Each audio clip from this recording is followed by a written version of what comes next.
Wondery Plus subscribers can listen to Crime and Sports early and ad-free right now. Join Wondery Plus in the Wondery app or on Apple Podcasts. In the depths of an Atlanta forest, a clash between activists and authorities ends in tragedy. I'm Matthew Scher, and on my new podcast, We Came to the Forest, we expose the hidden truths behind a shootout that left one activist dead and countless lives forever changed. Binge all episodes of We Came to the Forest ad-free on Wondery Plus.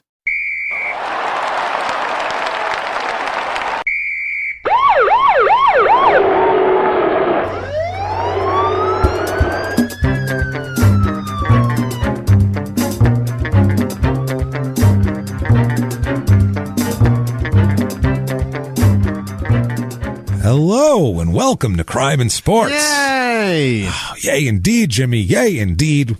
Thank you guys so much. My name is James Pietragallo. I'm here with my co-host. I'm Jimmie Whisman. Thank you guys. We are thrilled and ecstatic to be here today on Crime and Sports. Oh, yeah. Quickly, program note, next week, which is it'll be June 11th is the Tuesday. No show next week. Little vacation? Little vacation, yes. I'm going to be out of town for a couple of days. Yeah. We are finally, Sarah and I are finally going on our honeymoon for 3 days. And we're going like the next state over. We're not doing it. 3 years late. Yeah, well, the night we got married, as you might remember, I went from getting married to finishing show research to record 2 shows the next day. That's right. This has been our honeymoon, and that's not okay. No. So we're going to take a couple days, and there will be Small Town Murder next week, though.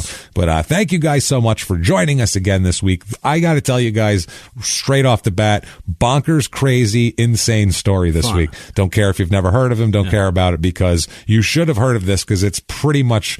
If you saw this in a movie, you'd be like, get the fuck out of here. This is ridiculous. It's a crazy-ass story, and it's all true, of course.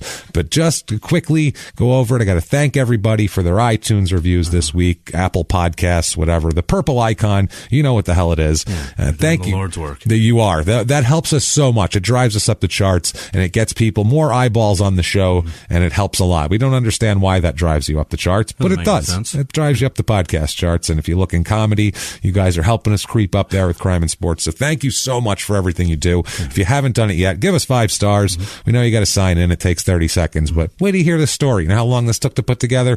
Trust me. Just tell us you're following instructions, following directions. It doesn't matter what you write. It's not for our ego. You can't help us. Yeah. There's no way to help us with words. So just... it's a mess. It's a mess. So whatever you want to say is fine. Also, go to shutupandgivememurder.com, where you can get everything crime and sports and small town murder that you could possibly desire, all your merchandise, everything like that, links to all the information. If you're not listening to Small Town Murder, too, I don't know what the hell's wrong with you. Bizarre. You should really listen to that. But get your tickets to Small Town Murder live shows, and we're working on a Crime and Sports live show this year. So we're going to have one somewhere. We promise you that. But there's a full slate of Small Town Murder shows for the year. A few of them are sold out already. Get your tickets immediately. Right now. Right now, damn it. Do that, and that helps a lot. Yeah. Also, if you want to be one of our heroes, one of our producers, who we're going to gush about and at the end of the show and talk about how much we love them and how much they save our lives on a daily basis. Yeah. You can be one of those people very, very easily by going over to patreon.com/crimeinsports or heading over to PayPal, or you can use our email address, which is crimeinsports@gmail.com, to make a one-time donation. You can get to both of those links from where, Jimmie? Over there at shutupandgivememurder.com. Goddamn right. You're goddamn right. Right on the spot. Right on the spot. So this story is wild. Yeah. Let's just say that. Let's get right into it, because it's a deep one, and we want to give it the time it deserves. Okay. And we don't want to go for 3.5 hours. Okay. So let's dive in here. It's a brain damage sport right away, but I don't know if this is so much a story of brain damage or just... I don't even know how to describe this story. I just have to tell it. Let's just do it. Roberto Medina. Yeah. He's a boxer. Okay. Do you know who he is? No. Okay. There's a good... Played for the Expos? He did. Royals, actually. Kansas City. He was a Minnesota Twin for a few years, and obviously then went to Montreal. Clearly. No, he's a boxer, born October 31st, 1955. Okay. It's another Halloween. We had our last Small Town Murder was not Capriati. She wasn't a Halloween. Oh, okay. The guy... There was Small Town Murder? Small Town Murder, somebody was born on Halloween, too. So, and I think it was 56 or 55, too, same time. Yeah. It's a different person, we promise. Absolutely. So, he's born there. Now, this is where the story gets odd, right at birth. Let's skip ahead from 1955 to 1982. Okay. Shall we? Yeah. Let's tell this story just like the world found this story out and it unfolded before them, okay? 1982, he's in Tampa, Florida. Uh-huh. All right, Tampa, Florida, he finds a boxing gym and wanders in there, and he's doing some kind of maintenance work and stuff, and he's boxed. He has some boxing experience, and he wants to start boxing. Now, 1982, he's in his late 20s here. So this is he's in his prime. He's in his prime if he'd been boxing for 28 years. It's a prime for that. Yeah, but it's not a prime time to start. No. And pretty much anything that's physical, if you haven't started it by 27, then it's probably over already. You're not going to be there. But he has that. Obviously, when he hits a bag, they're like, well, this guy's boxed before. He's not, he knows what he's doing. This is interesting. Very few 29-year-old rookie of the years in the majors. Yeah. It happens once in a blue. But it's you have your late bloomers, but for the most part, they can tell when you're 23 if you're in or not. And if you let's say you can have a rookie year in the majors and play in the minors, right? Yeah. You can play for 5 years in the majors and still be a rookie. Seriously, you have to accumulate a certain amount of games in a season to not be a rookie. Is that right? Yeah, for it to be officially a rookie year, where you have to have a certain amount of games, so where you're not a rookie the next year. But you can be 38 years old and win Rookie of the Year technically, and have played in the majors for a dozen years. Not total. Rare. You'd have to be in the minors and up and down. Your options would be up by then. I understand technically it wouldn't work out, but the Rook's got gray hair. It's super weird. But if you started playing baseball at 27, you're not going to be Rookie of the Year at 29. No. You're never going to be good at it ever. No. You'll be lucky to hit the slow pitch at the batting cage when you're 34. Because that shit takes a long time to learn. You got to do it since you're a kid. So he's in Tampa, and we'll talk about this guy. There's a guy named Jim McLaughlin, who's the boxing club's kind of founder, and he does everything. He's the guy who runs the whole thing. He's a former boxer. He opened this club to give troubled kids a place to go in the neighborhood, like a lot of boxing gyms are. They're kind of it's a kind of like On the Wire, where Dennis Wise, the convict, comes home and he opens a gym for the troubled kids in the neighborhood, and it works out very well. Except you got guys like Michael, who, you know what, he just needed a little more helping hand. He was a little pushy because obviously he got molested by his stepfather. It was a fucking horrible thing. Horrible kid. Poor fucking kid. Exactly. He just needed a little distance and a little time, but instead he ends up on the street and he's a new Omar in a couple of years. It's a fucking crazy thing. Wow. The whole thing's crazy, Jimmy. It's fucked up. So that show sounds great. It's pretty good. It's pretty good. I think you may have heard of it. So this is sort of what he's trying to do. He's trying to Dennis Wise this process and have a thing here. He had at this point, 1982, he had 125 fighters, and it became a very good amateur boxing club here. And he makes no money.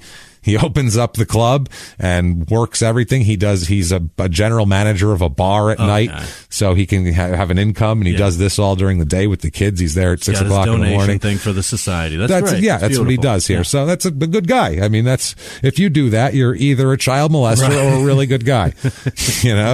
One or the other. The general manager of a bar, you figure that's the guy to teach you to do this stuff anyway. Well, he's probably punching out drunks all night. I'm sure he is. Yeah, he's going to stumble in there at 6 and all right, kids, let's do this. On your knuckles and push up. That's why they're called push-ups, because you gotta push. So if I push too hard, I'll puke. Yeah, no shit. Well, he says in 82, quote, or in 83, quote, I opened this club 5 years ago while I was training for my own fight, but I enjoyed teaching the kids more than my own fighting. So he said that he's 35 at this point. And he just goes into training. That's kind of what it is. Mm-hmm. And it's like a house, this place. It's a house. There's no air conditioning in Tampa. Eesh. So there's a reporter there in the summer saying it's so the kids, when they're not actively doing something, they're all standing like on the front porch to get air in the Tampa summer heat, because it's cooler than inside the house. But it's like one of these big kind of old stately houses that's, fallen into a shittier neighborhood now, and has a big fireplace in the living room and all that stuff, and a boxing ring sitting in there. So it's kind of cool, actually. It's a kind of a neat thing here. So while they're doing this, like I said, this was once one of these big houses, and now it's just, it's a boxing gym inside of like an old Victorian house. I love it. So it's pretty fucking cool. So at one point in 1982, he walks in, Roberto Medina, our guy. McLaughlin said the first day Medina walked in, he worked out for 2.5 hours. He made a lot of people wake up.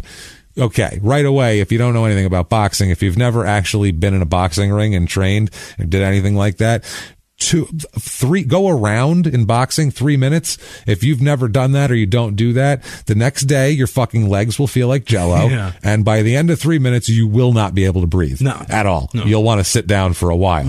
So to go to spar for 5 rounds, you're fucking beat, and you have to have physical endurance for that. To work out and throw punches and jump rope and do all this shit for 2.5 hours. It's pretty intense. That's, I mean, they're like, this guy didn't come in off the street in this kind of shape for boxing. Like, this is super weird.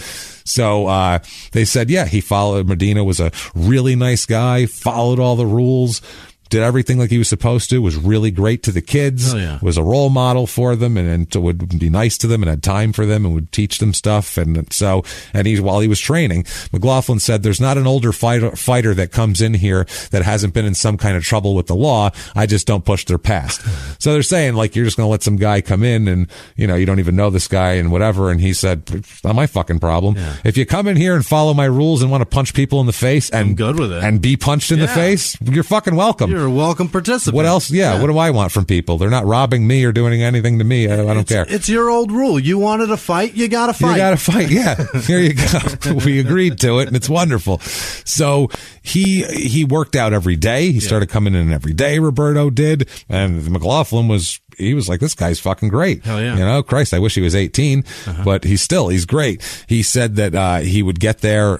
He'd be waiting. McLaughlin said when he'd come in the morning, Medina would be sitting on the front steps waiting for him. Okay. So he was the first one there, and he'd be the guy, when McLaughlin locked up, he'd be waiting for Roberto to get his shit to leave. He's the first one there, last one to leave. Makes you wonder if he's kind of living there. Which is just, he's there all day. Yeah. That's it. Yeah, who knows? He's sleeping on the roof or something. What the fuck? But they said he's showing great promise. Yeah. He's a small guy. He's about 5'7". He comes in at a lightweight. He fights in the 130s and I think goes up into their low 140s. Possibly. No, I don't even think he gets that high. I think he's just in the 130s because he's fighting Meldrick Taylor at one point. We'll talk about all that shit. Okay. But he works out a ton, and as a lightweight, they're very much interested in him doing things. He starts fighting fights, amateur fights, and his future manager here, this Bloomberg guy, says they were scared to fight Roberto in the amateurs. He had never been knocked down in the gym. He was one of the hardest punchers I've ever seen. He knocked down a heavyweight he was sparring against with a body blow. My Christ. So that's a guy who's got at least 60 pounds on him, 70 pounds on him, and he dropped him with a body blow. Blast him in the belly and knock him down? Yeah. That's incredible. And the amateurs who are 17, 18 years old, there's a big difference between 17 and 27. There's just a monster fucking difference. Well, yeah. Huge. Right. You get old man strength at some point. And that comes on not when you're old, but not when you're 17. Right. Short of Mike Tyson, you don't see a guy physically dominate at that age, right. An older guy, usually in a fighting situation.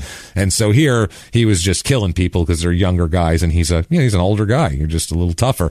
So they said it didn't matter. No one knew where he came from. No one knew who the fuck he was. He was just Brendan Fraser from Blast from the Past. Love that movie. I do. It's a great fucking movie. So that's who he was, though. It's like Christopher Walken trained him to box instead of play baseball and dance. He trained him to box in the basement while Sissy Spacek ran around, and then he popped out in the middle of 1982 from the 50s, and they were scared of the H-bomb, and they ran for cover, and that was that. That's kind of what it is. So they said the only thing they knew was he had 3 tattoos on him. Okay. That was the only thing that they could make of anything. They said he had 3 tattoos. They had one on his arm, one on his chest, one on his back. He has a rose on his chest. We'll talk about what he has on his back in a second because it's fucking hilarious. But really? On his arm, it says John. Huh. Just John, not John 3:16. Yeah, not John Wayne. Not John Wayne. Not, I like guys named John. Not my dad's name is John. Right. None of that shit. So McLaughlin one day asked him about it. Why do you have John on your arm? And Medina just smiled and said, it's a long story, and people get stupid. He could have been drunk and... Yeah. The guy mixed up what I wanted with what my friend wanted, and his has Roberto on his arm, and I have John, and we're, who knows? That's what happens. So who knows? There's a fluff piece on him around this time as a young fighter. Yeah. A nice fluff piece in Tampa here, talking about how the fluff piece digs a little more into his past. Oh, here he is. They said that his career began, this is in 83, this fluff piece comes out. They say Medina's career began 7 years ago in Fresno, California. And they say that he made his name as a teenage street fighter. Yeah. That's what they talk about here, as a Fresno teenage street fighter. He said, quote, I fought on the streets. I met an old man who told me, why don't I take it to the gym? I don't think I've had a street fight since then. I talk my way out of street fights and just fight in the gym. That's what he says at that point. He is coming off during this interview. He's been amateur boxing for about a year and a half, and he's coming off a run of 28 straight amateur wins here. Wow. So yeah, that's why they're doing a fluff piece on him. Too, so yeah. Like he's an up and comer. Yeah. He says, quote, it was easy to change. Everything fell into place for me. When I started taking the fight to them, they started running away from me. So he said that, yeah, obviously. They're terrified of you. You're aggressive and older, and they're amateurs, and they're scared of you. So they're talking about this summer. He's going to the Florida Sunshine Games in Orlando. When he was there, he scored 2 first-round knockouts, which qualified him for the U.S. American Boxing Federation tournament. From there, he advanced to the final round of that tournament in Atlanta. So that's a big deal. He wins the Florida Golden Gloves title. Wow. And the Sunshine State Games title. Oh. So, yeah, not too fucking bad. So he's cleaning up in Florida. He's cleaning up. He's a big deal. He's kicking ass. Yeah. And during this article, they're talking about all of this, and they're also talking about that he is, at the time of the article, in Atlanta, attempting to qualify for the U.S. Olympic boxing team trials. Wow. Which is crazy. Those will be held in Colorado Springs, Colorado. Right. And he's, that'll come in handy later on, by the way. So keep that little nugget in your I know pocket. exactly where it is. I know you do. Yeah, you know your shit.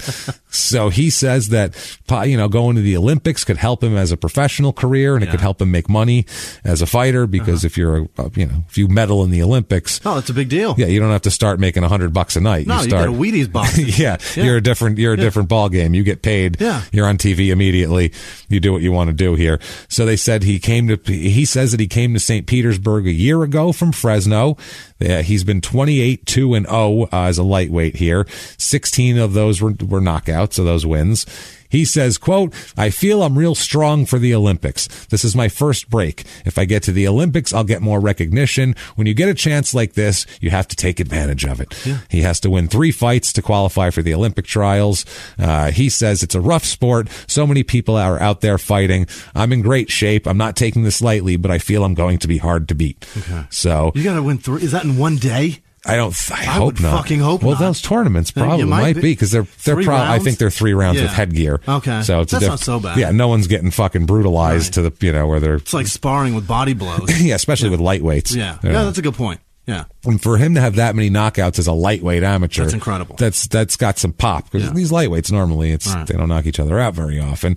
So finally, he gets to the semifinals in the welterweight division of the tournament for the U.S. Olympic boxing team, and he loses that one. Okay. And that was his last amateur loss.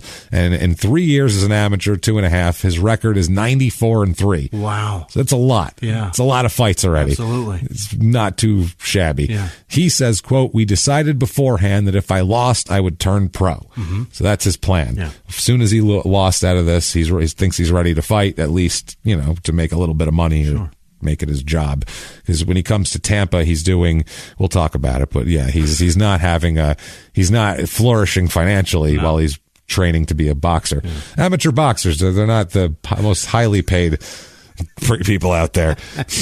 You don't hear like LeBron James going, I think I'm going to hang up the sneakers and I'm going to put some boxing gloves on, go out and let people punch me in the face for $100. That sounds great. It pays a lot better than these Nike and Reebok and all these other commercials. Ridiculous. That I've got. And amateur boxing is the way to go these days. Yeah, obviously. Clearly. Guys, get your shit together, everybody, because boxing is in such great shape as it is, So it often goes back and forth between TV and movies. Which one's more lucrative? That's what it's going to be. Right now, it's basketball and amateur boxing. Yeah, that's what it is, amateur boxing. And really, it's any sport in amateur boxing. Get your gloves on, everybody.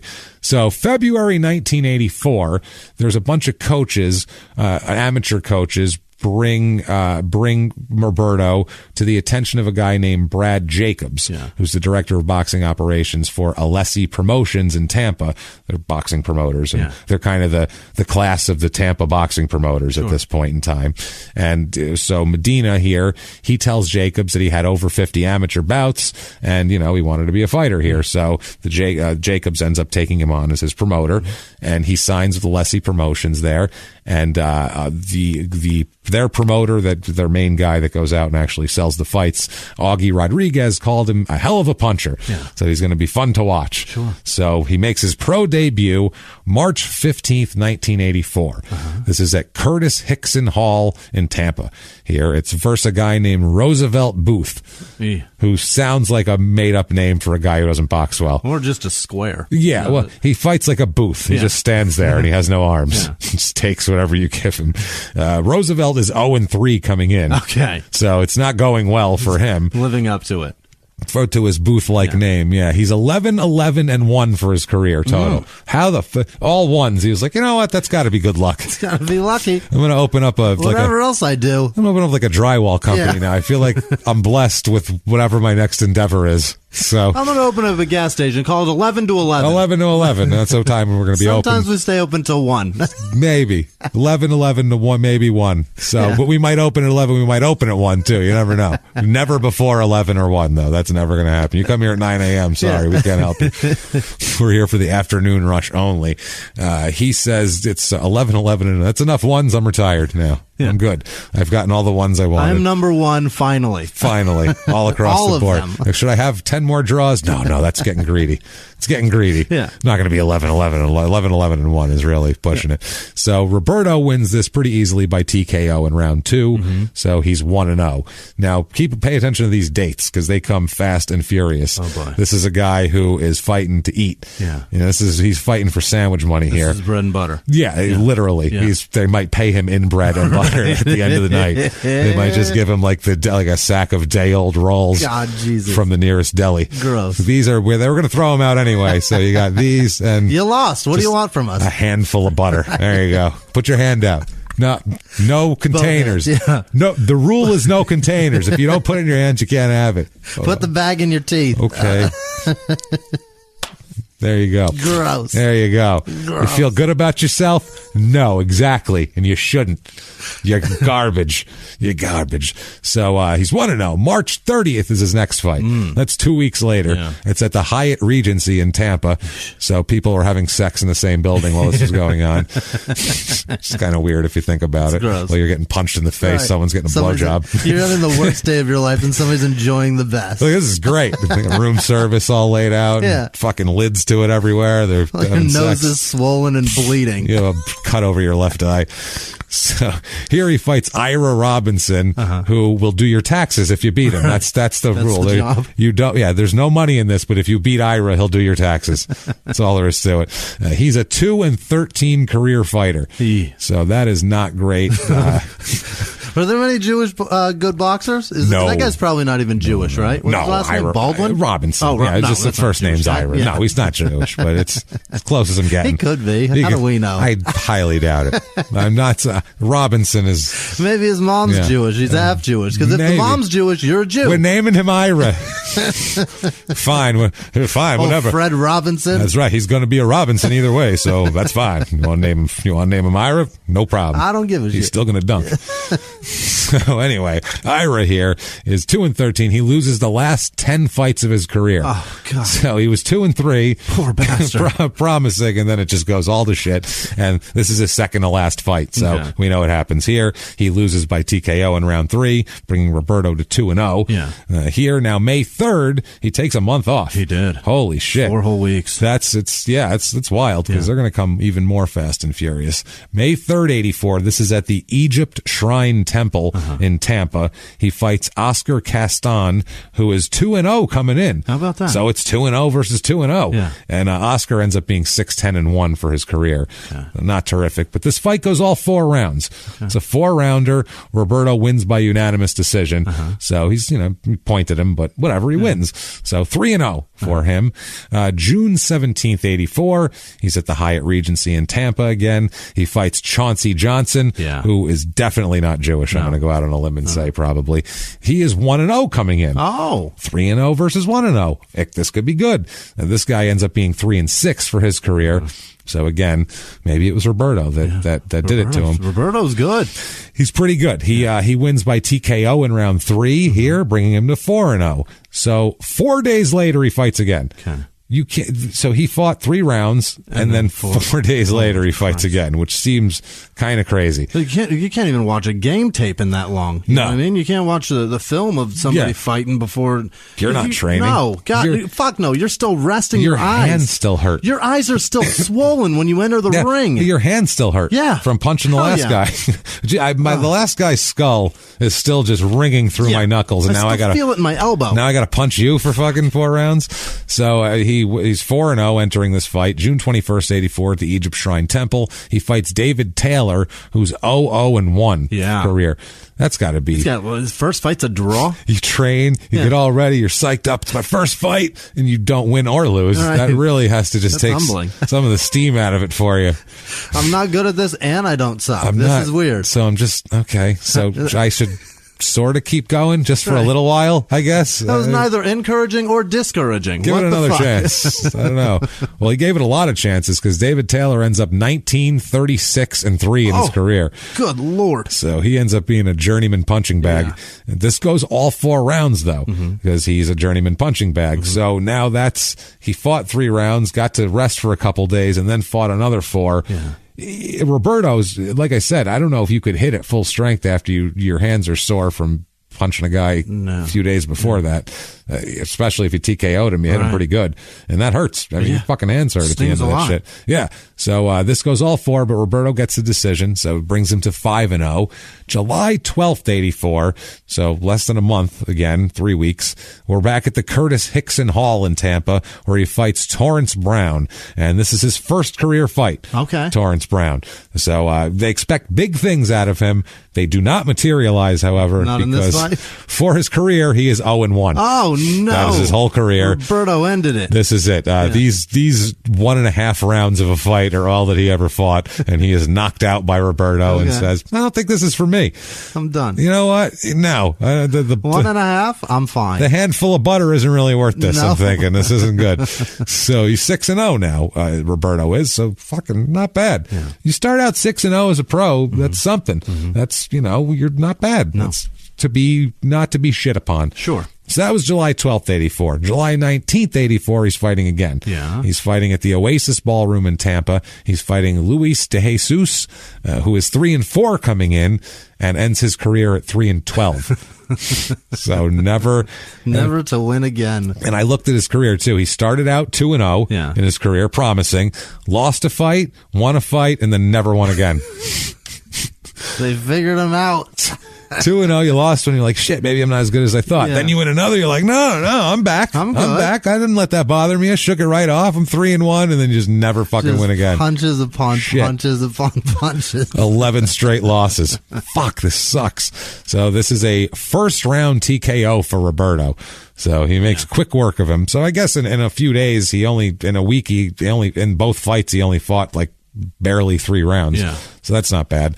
So that's July 12th. And then July 19th, like we said, he fights there. And then he fights August 5th again. So 2 weeks later at the Egypt Shrine Temple, he fights Jimmie the Battling Bull Lyons, who sounds like, I don't know, a political reporter that's been around for like 60 years. The Battling Bull from the Washington Post. He's been... Couldn't you have picked a better... Your last name's Lyons. He helped bring Nixon down. How about the Battling Lions? Yeah. The Battling Lion or the Battling... Whatever. What's his first name? Jimmie? Jimmie. Yeah. Jimmie the Bull. Jimmie Lyons, and he goes with the Bull? Jimmie the Battling Bull.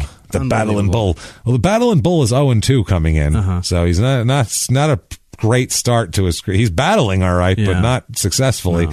And he ends up 1-13 in his career. That is not terrific. No. He started out 0-12. Okay.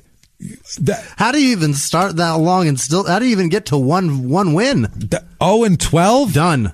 10 it has to be I would say 3 is your cutoff. Probably. You lose your first 3, you got to go, God, this isn't working. This isn't for me. Strike 3. Right. Then if you're a, kind of a person who likes even numbers, like Sarah likes the TV to be in increments of 5 in volume and makes her feel better. I have way more weird shit than that. So I'm not saying that's a bad thing, but increments of 5, and I totally get it, and I'm into it too. Yeah. If you like round numbers, maybe 5 losses. If you're crazy, maybe 10. Yeah. Like, I'm going to go all the way. If I don't lose 10, but 12? Shit, man. He went a whole dozen. I mean, that's impressive. But then he stuck around. Who the fuck did he find that was worse than that? Right. Imagine his managers like, is there anyone out there just waking guys up? Yeah. Guys asleep in front of liquor stores, they're just waking them up on the sidewalk. Hey, buddy, like smacking them around. Let's go. You know how to fight with your hands? You ever do that? Come on. Thrown one? You want a handful of butter? Yeah? Yeah? Come with me. How do you feel about rolls, buddy? Follow me. They're still pretty soft, though. They're day old, but they're not bad. So this guy, then he wins a fight and then loses one more and says, never mind, and retires. He's like, okay, this isn't working. Oh, yeah, I remember what these feel like. That's right. Yeah. What do you think? Like, if I never lose again, I'll just keep fighting till I lose again? That had to be the deal he made with his wife or something. It's gotta be. Or like, if you lose one more, you're quitting, right? Because when he won the one, she went, no! Fuck! It's like a comic that does a bunch of open mics and then his wife harps at him and tells him it's doing nothing for you, and then you get a weekend gig at a club and then you're like, see, I told you. Yeah, well, worse is when they don't even get a weekend gig at a club and they just end up divorcing their wife and still like that's going to change something and they're still just doesn't change the fact that you're not talented. That's the issue. Lack of she talent. Didn't enjoy you, and neither does anybody else.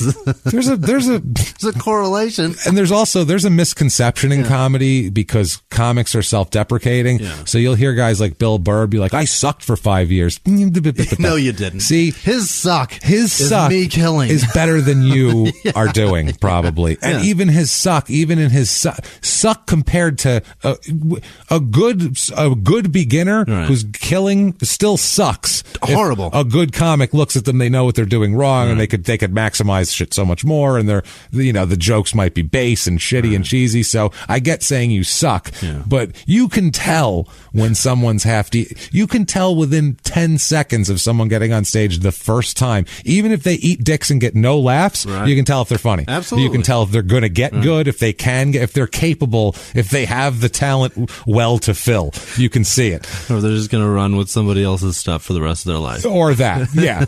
But if you have been doing, people out there that we've seen it, they do open mics for 5, 7. They're just like this guy. They do loss after loss. They're never any good. And they never. keep going. They do shows. Grinding. They do shows in front of their friends, and they still suck and can't get laughed. Like they're not any good, and they still keep fucking going. And it's like this guy, and it's a misconception that if you work hard enough, you can get better, because you also need talent, and some people just don't have any talent at that particular thing.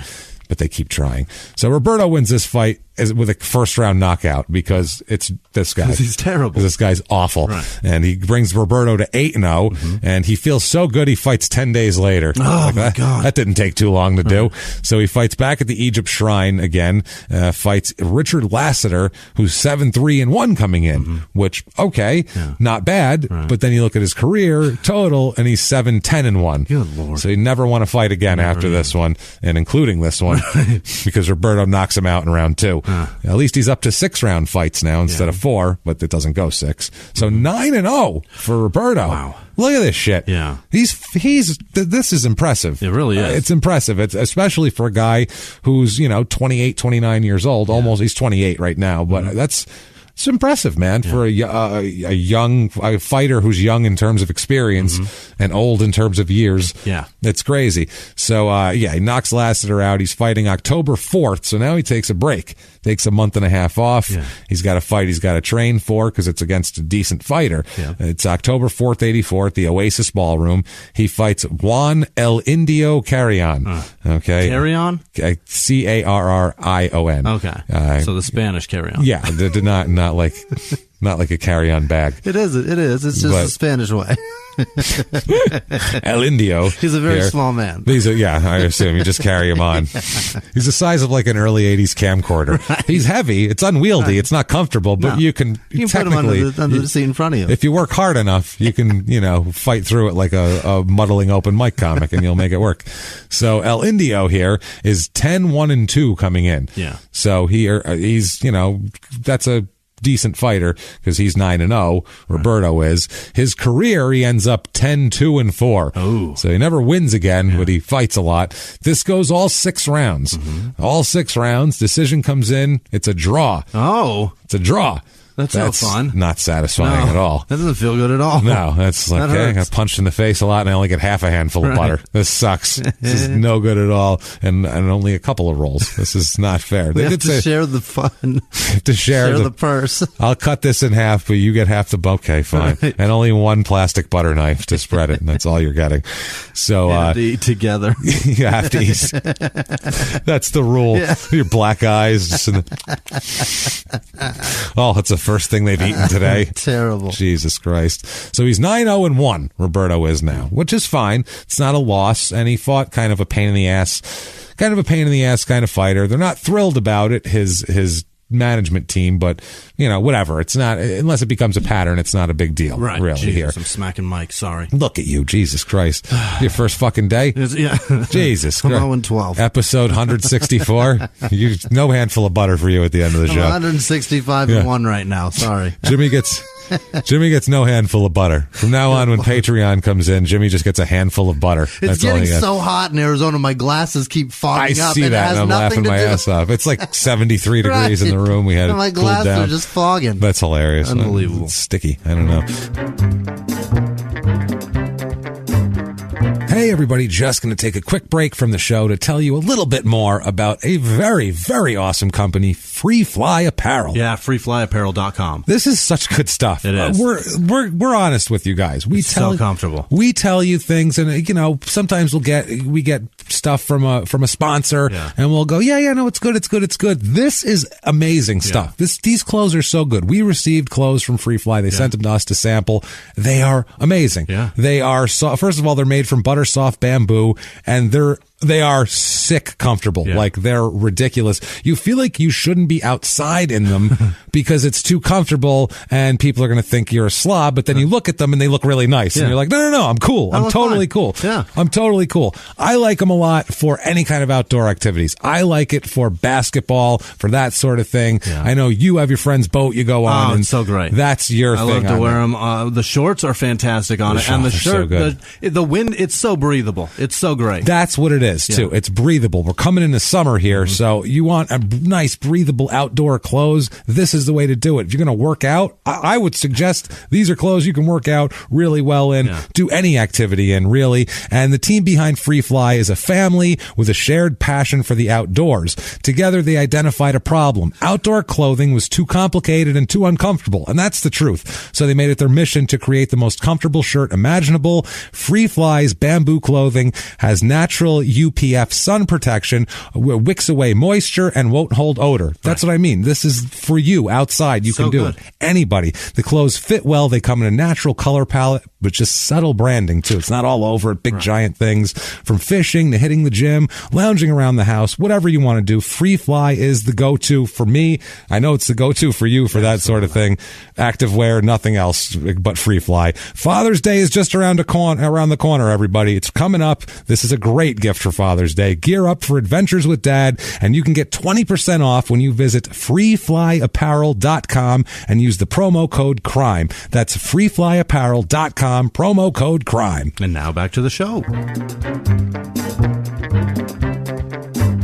So here he is. November 7th is his next fight at the Egypt Shrine again versus Reese Smith, who's 3-10 coming in, and his career is 5-28. What? Just takes beatings. Why does he do this? Why are you doing this? Because if you're that level of fighter, you're not getting paid very much. Yeah. This isn't like you're not doing it for the money. This is for the love of the game, babe. The love of getting the shit pummeled out of your brain. Maybe this is his way so he's not a cutter. Maybe, yeah. Maybe this is his way of inflicting harm upon himself. He's like, hit me, I'm a real fuck him up. Shit. And then the 5 days were the days he felt pretty good about himself, and he's like, hey, no, I'm better than that. I'm not going to stand here and be fucking run over by you. No, I'm fighting back. And then he gets 5 wins. The other 28 times, he was just like, it's fine. He's just there to feel something, that's all. At least I feel it, man. So 5-28. This goes all 6 rounds. So this is not what they want out of Roberto, going all 6 rounds with a journeyman shit pile here. So this is a unanimous decision for Roberto, but still, it took that long. That's depressing. Yeah, he couldn't get the fight stopped, and it wasn't even whatever. So he's 10-0-1 now, which is fine. 10 wins, that's when they start looking at you. Yeah. December 19th, 84. Now, they're still, though, they're going, what the fuck is wrong with you? Yeah. Why are you going the distance with nobodies and shit? We want to take you to the next level, and you're letting people hang on to you from the level beneath you. What the fuck? So December 19th, 84, gotta get that Christmas money. Yeah. You just know whatever money he made here, this is Christmas money, big time. He's like, awesome. Right before I get paid in cash. Can I get cash for that? Fuck yeah. I'll get paid out of the shit. Just out of the bar. Just pay me. It's fine. Just pull it out the till. Pull it out of the till. What do you owe me? $130? Just pay it out of the till. So he fights Curtis Golston this night, who's 4-9 coming in and 5-15 career. Sweet Christ. So this is a guy who they put him up there like, see, beat up this guy, look good for us, and get your confidence up here. This goes all 6 rounds again with another journeyman, and this time it's a split decision, and Golston wins. Jesus He Christ. loses that 5th win to his next 6 losses that Golston had. This is that win. Oh, boy. So not terrific. Management not thrilled with him at all. They're like, what the fuck are you doing? And he's not happy with himself. He can't be. He's 10-1-1 now. He's 29 years old. He was turned in October. So March 7th, 85, at the Oasis Ballroom, he fights Robert Coleman, who's 0-4 coming in. They're like, he's never beat anybody. Just beat him up and leave. This guy ends up 0-5 career. Roberto ends his career for him with a first-round knockout. Great. Roberto took out all his frustration on this poor bastard, who then never fought again. In the ring last time. Yeah, that he should have had. He let this poor guy have it. And so now he's 11-1-1. Okay. Quit. Yeah. There you go. Yeah. You rolled 11. You rolled all ones. Yeah. Quit. He's got it. He's got it. Wow. Is not 11-11-1 too. 11-1-1. You're done. Much better. But he doesn't. Okay. He sticks with it. And the press talks to him at this point about, because he looked good in this fight, obviously against a guy who's not really a professional boxer. Sure. But they talked to him about previous losses and what happened, and how'd you get over it? What's going on? And he says, quote, "It was my fault. I was taking things for granted. I was getting the knockouts so early that I got to where I wasn't sincere in my training. Got too easy. Yeah, he was beating these schlubs, fighting too fast. Yeah, you take shortcuts then because you don't need to." He said there was a lack of motivation on my part. I realized what was wrong after the draw and the loss. Well, that'll wake you the fuck up. Yeah. I knew I was capable of doing better. But in boxing, a lot of times you kind of ruin your market value already once you do that. Right. So, you're lucky if you're going to get a good fight. Sure. So his next fight is May 15th, 85 at the Egypt Shrine again. He fights James Vozar, who is 6-8-1 coming in, and finishes his career 6-10-1. Oh boy. So Roberto beats him here in the TKO in the 3rd round for Roberto, bringing him to 12-1-1. Now, this is the point where he gets a big fight, where he's talking about he's stepping up a level now, where he's fighting an Olympic medalist coming up. So it's going to be a big fight. It's going to be on national television. Great. He's had a few fights on like USA Network back then. It's the way cable was back then. Like USA would have they'd have kind of low level fights. Friday night fights always, and they'd have low level shit like that on. And they were just trying to find programming in the early 80s, these cable stations. Monster trucks. They had WWF wrestling on back then, WWE. They had, the Madison Square Garden feed used to go out to that too nationally, and they do all of that shit. So Medina talks in this article here, the press talks to him about it because they're kind of interested because he's no one knows who he is. No one cares who he is at this point in time. He's almost 30 years old. He's kind of a journeyman. And this guy he's going to fight, who is Meldrick Taylor, is expected to be a champion. He's an Olympic champion, and he's a fucking great fighter, too. Absolutely phenomenal. So Medina talks about how he got about $200 for his pro debut. Wow. So, first fight, $200. That is steep. That is rough, but it's still better than comedy, because you're not going to make $200 in comedy in your first 3 fucking years combined all of it together. Best of luck. Yeah, and we're not talking in bar tab or in free beer or chicken fingers or any shit like that. Actual cash in your fucking hand. Good luck. So he says this is his chance to increase his earning power. He says, if I beat this guy, I'm something. Now I can start fighting and naming my price, and people are going to want to, I'm a big deal at that point. He says, quote, when you climb in the ring when you climb in that first big hill, then there's all kinds of doors of opportunity ahead of you. I plan to bust this door wide open. All right. That's right. He says he's been holed up for 2 weeks or for multiple weeks here in Kalamazoo, Michigan, preparing to fight and he's put himself in a Rocky IV situation where he's, pulling logs up a fucking hill. He's doing all this shit. Ready to fight Meldrick Taylor. Now, Meldrick Taylor is an Olympian, and Meldrick Taylor, to me, I have a soft spot for Meldrick Taylor because I've always been a big boxing fan. And in the late 80s, he fought Julio Cesar Chavez, who was at the time undefeated, and he was like 83-0 or some crazy shit. And he was like the hero of the division, and nobody could beat him. He's a great fucking fighter. But Meldrick Taylor, I watched this fight one night on HBO, random fight when I was a little kid, and Meldrick Taylor just had a flash. He had a style. He was fast, and he beat the shit out of Chavez for the entire fight. He's winning on every fucking scorecard by a mile. I mean, he's kicking the shit out of Chavez. It was, you're looking at Chavez like, Jesus Christ, he looks like he's done, man. I mean, it looked terrible. And then in the final round, 12th round, with, I want to say, 13 seconds left or so, Taylor gets knocked down in the corner. He gets knocked down in the corner. He pops up on like 2, pops right back up. I mean, he got hit pretty good and just, knocked him down. So he pops up in the corner. All he has to do is, take the standing 8 count and wait another 5 seconds. Round's over. He's going to lose that. He's going to lose that round and win the fight. He's going to beat Chavez and be a champion and all this shit. The referee fucking calls the fight while he's standing there. Really? Waiting for the standing 8 count. Referee Richard Steele steps in the middle and fucking waves it off and calls it with like 7 seconds left in the fight. Why can he do that? He just assumed he said TKO. Like he wasn't bad? His eyes are rolling? Like he wasn't capable of taking a step out of the ring and then having the bell ring, because all he would have done is taken a step out of the corner, bell rang, round's over. That's it. That's the end of the fucking fight. He didn't have to go in and fight, and he was fine. When he waved it off, Taylor ripped his fucking mouthpiece out, and what the fuck are you talking about? He went crazy, started jumping up and down. He wasn't in a stupor, or he got robbed.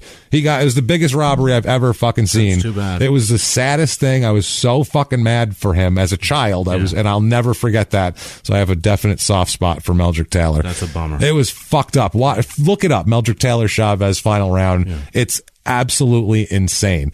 Because you're like, oh, this is it. And then I couldn't believe it. He got fucking called. So Taylor is 6-0 coming in. But he's got all eyes on him. He really does. He's an Olympian. He's the star of the card that night.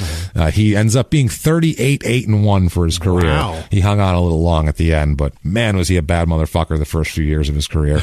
And one of those losses is bullshit. So he should be 39-7-1 at least. So this is a huge fight too. It's on ABC Wide World of Sports, which wouldn't mean anything to anybody now, but in 1985, ABC Wide World of Sports is a big fucking deal. Yes. Not everybody had cable. There was, that's a network thing on a Saturday afternoon. This is when they used to show Muhammad Ali fights and shit, was on Wide World of Sports pre-pay-per-view. So, that's pretty incredible. It was a big deal being on here. Grace. Yeah. Let's say right now? Right now. Jesus. Yeah. Right before this fight is Grace. Okay. And during the fight, he holds it, but we're going to call Grace right before the bell rings. This fight goes all 6 rounds. So he hangs in there with Meldrick Taylor, which everyone is impressed with, although he takes an ass kicking. Oh, I'm sure of it. He's got a tough jaw. He's not going to be knocked out, but man, does Taylor fucking wallop him this entire fight. I mean, he's so quick and skilled, Meldrick Taylor. He's just dancing around, beating the shit out of you the whole time. So unanimous decision for Meldrick Taylor, right? Bringing Medina to 12-2-1. But no shame in that 12-2-1. No shame in that loss at all. He can go in there and go, yeah, I fought who's good guy is clearly going to be a champion of the world, and hung in there. Such is life. Yeah, Taylor hit Medina with 383 punches.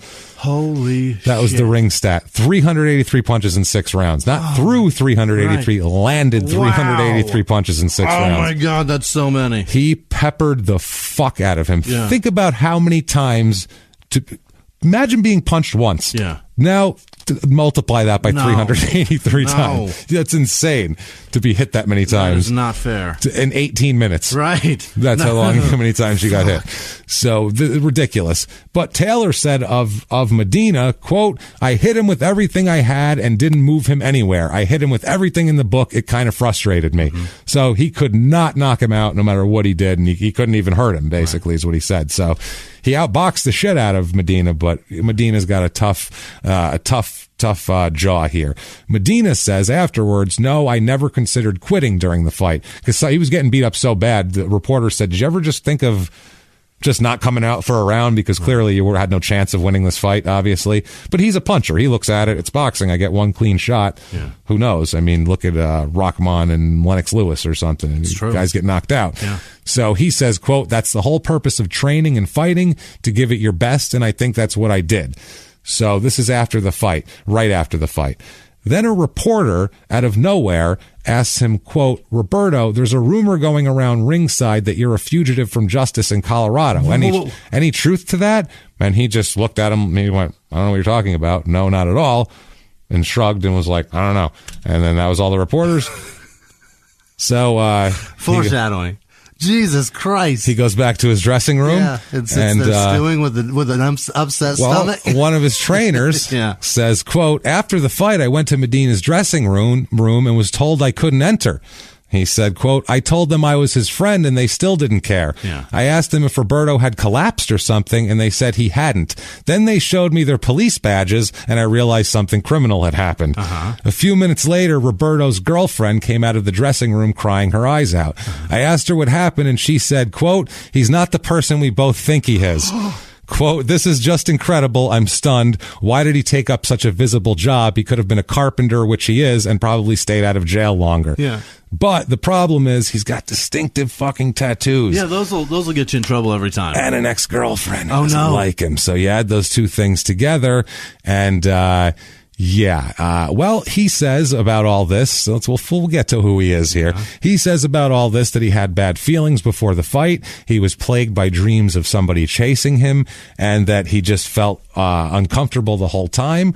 The Norfolk police, because this was in Virginia, in cooperation with Colorado authorities, where he's from, as we'll find out, knew where Medina was staying, and when he arrived, because he was there for a big-time fight, that it was in the fucking newspaper, every one of his movements, pictures of him training.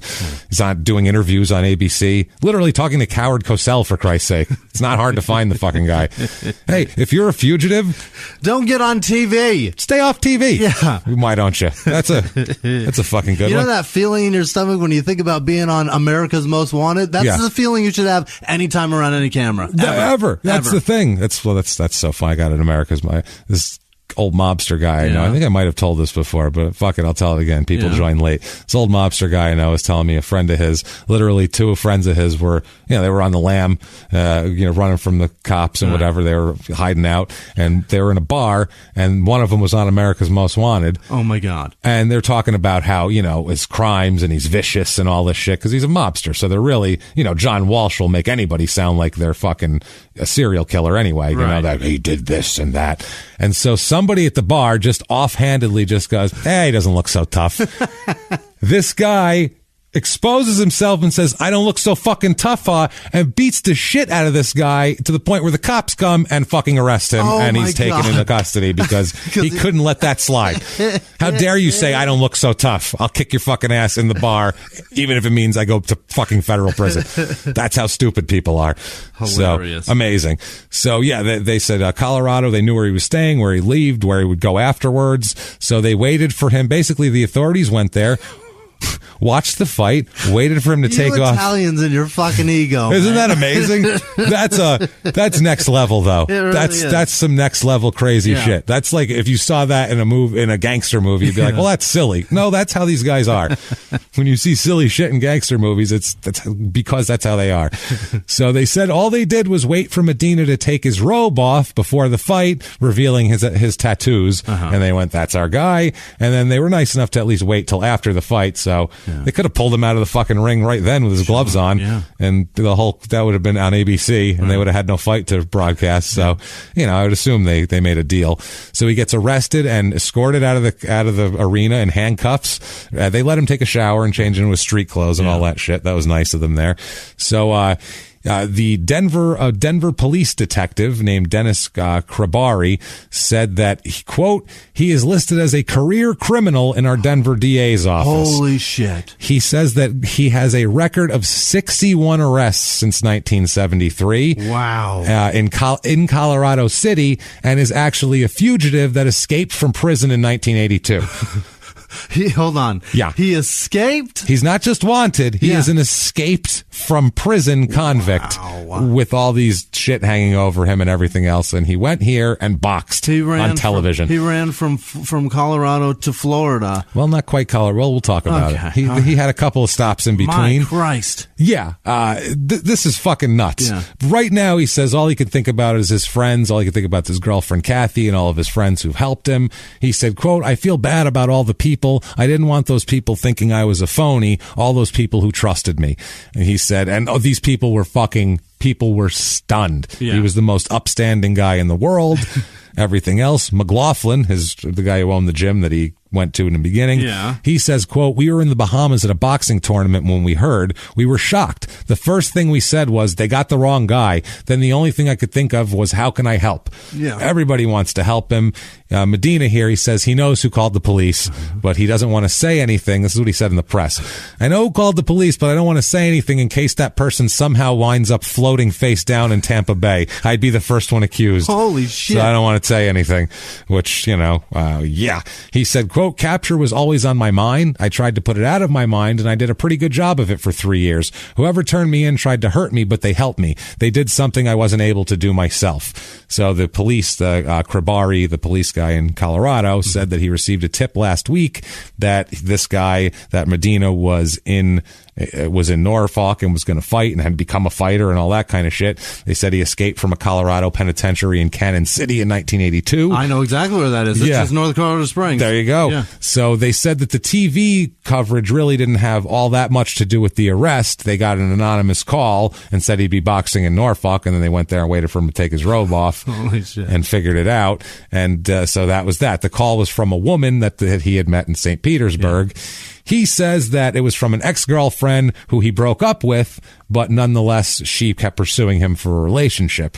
He said, quote, I guess I made the mistake of telling her in the first place. Mm-hmm. She had threatened me that if I didn't take her back, she was going to turn me in. If the police hadn't been tipped off, they wouldn't have caught me. Nobody ever recognized me. So he's like this, if it wasn't for those meddling kids. Yeah. He's got totally Scooby-Doo pulled his mask off. His robe. He's damn meddling. Yeah, it was a robe and then a mask. It's a mask of his exact face he pulls off, and it's the same face. Why? Why? You're stupid. So yeah, the Norfolk police were alerted. They verified the tip by checking a report on the fight, quote, in the local newspaper. Not too difficult to do. But like I said, they took his robe off and they noticed 3 characteristic tattoos. Norfolk police said, quote, we did not know if it was him for sure until we saw the tattoos. They include a rose over his heart. That's the one that they really knew of because it was very specific. Yeah. The John on his arm and a quote, risque portrayal of a couple on his back. He's got people fucking on his back, which is an odd tattoo to have. Yeah. So it's a heart, a name, and people fucking. That is so much. Yeah, I wonder what Hold position. on. Is he giving John the rose so that they can fuck on his back? I think so. John, take this rose and fuck me on my back. John, will you take this rose? Take this rose Turn and around and bust off on my back, please. No, I want it on my back, definitely. Jesus Christ. But the police said, quote, when we saw the rose, we knew we had the right guy. Before that, the ID was kind of iffy. So that was that. Mm-hmm. And as a matter of fact, Roberto Medina isn't even his fucking name. What? Who the fuck is this guy? Yes, Who are we talking about? Well, his real name is John Garcia. Oh. That's his real name. His name is not Roberto Medina at all. Your tattoo gives it away, Johnny. That's the problem. That's a long story. John Garcia, he's born in Price, Utah, moved with his mother to Colorado soon afterwards, grows up in Colorado. Yeah. He's got a fucked up story, man. This is buckle up. By the time he's 14, his mother and father get a divorce, which happens. His mother's new husband, though, is not having this shit. No. His mother's new husband says he wants him out, so he ends up out. He ends up leaving. He ends up being on the streets. Yeah. He said his mother remarried. His father never did. He said, quote, the man my mother married said he didn't want me in the house or around. He told my mother either the kid goes or both of you go. So that was that.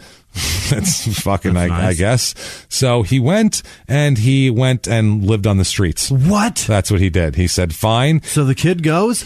He took off. Yeah. She said, okay, I guess the kid's leaving then. And she let her kid go. He said he would make he said, I'll be fine on the streets. Yeah. No problem there. Was he B-Rabbit? Yes. Was he Eminem and 8 Mile? Actually, go? But he's actually on the streets though, because he's only 14. Okay. So, I mean, he slept on park benches. He slept in cars, and he ended up stealing. He would steal groceries from shoppers as they put their carts to pop their trunk open. He'd run up and just grab a couple of grocery bags and fucking run away. Fucking brilliant.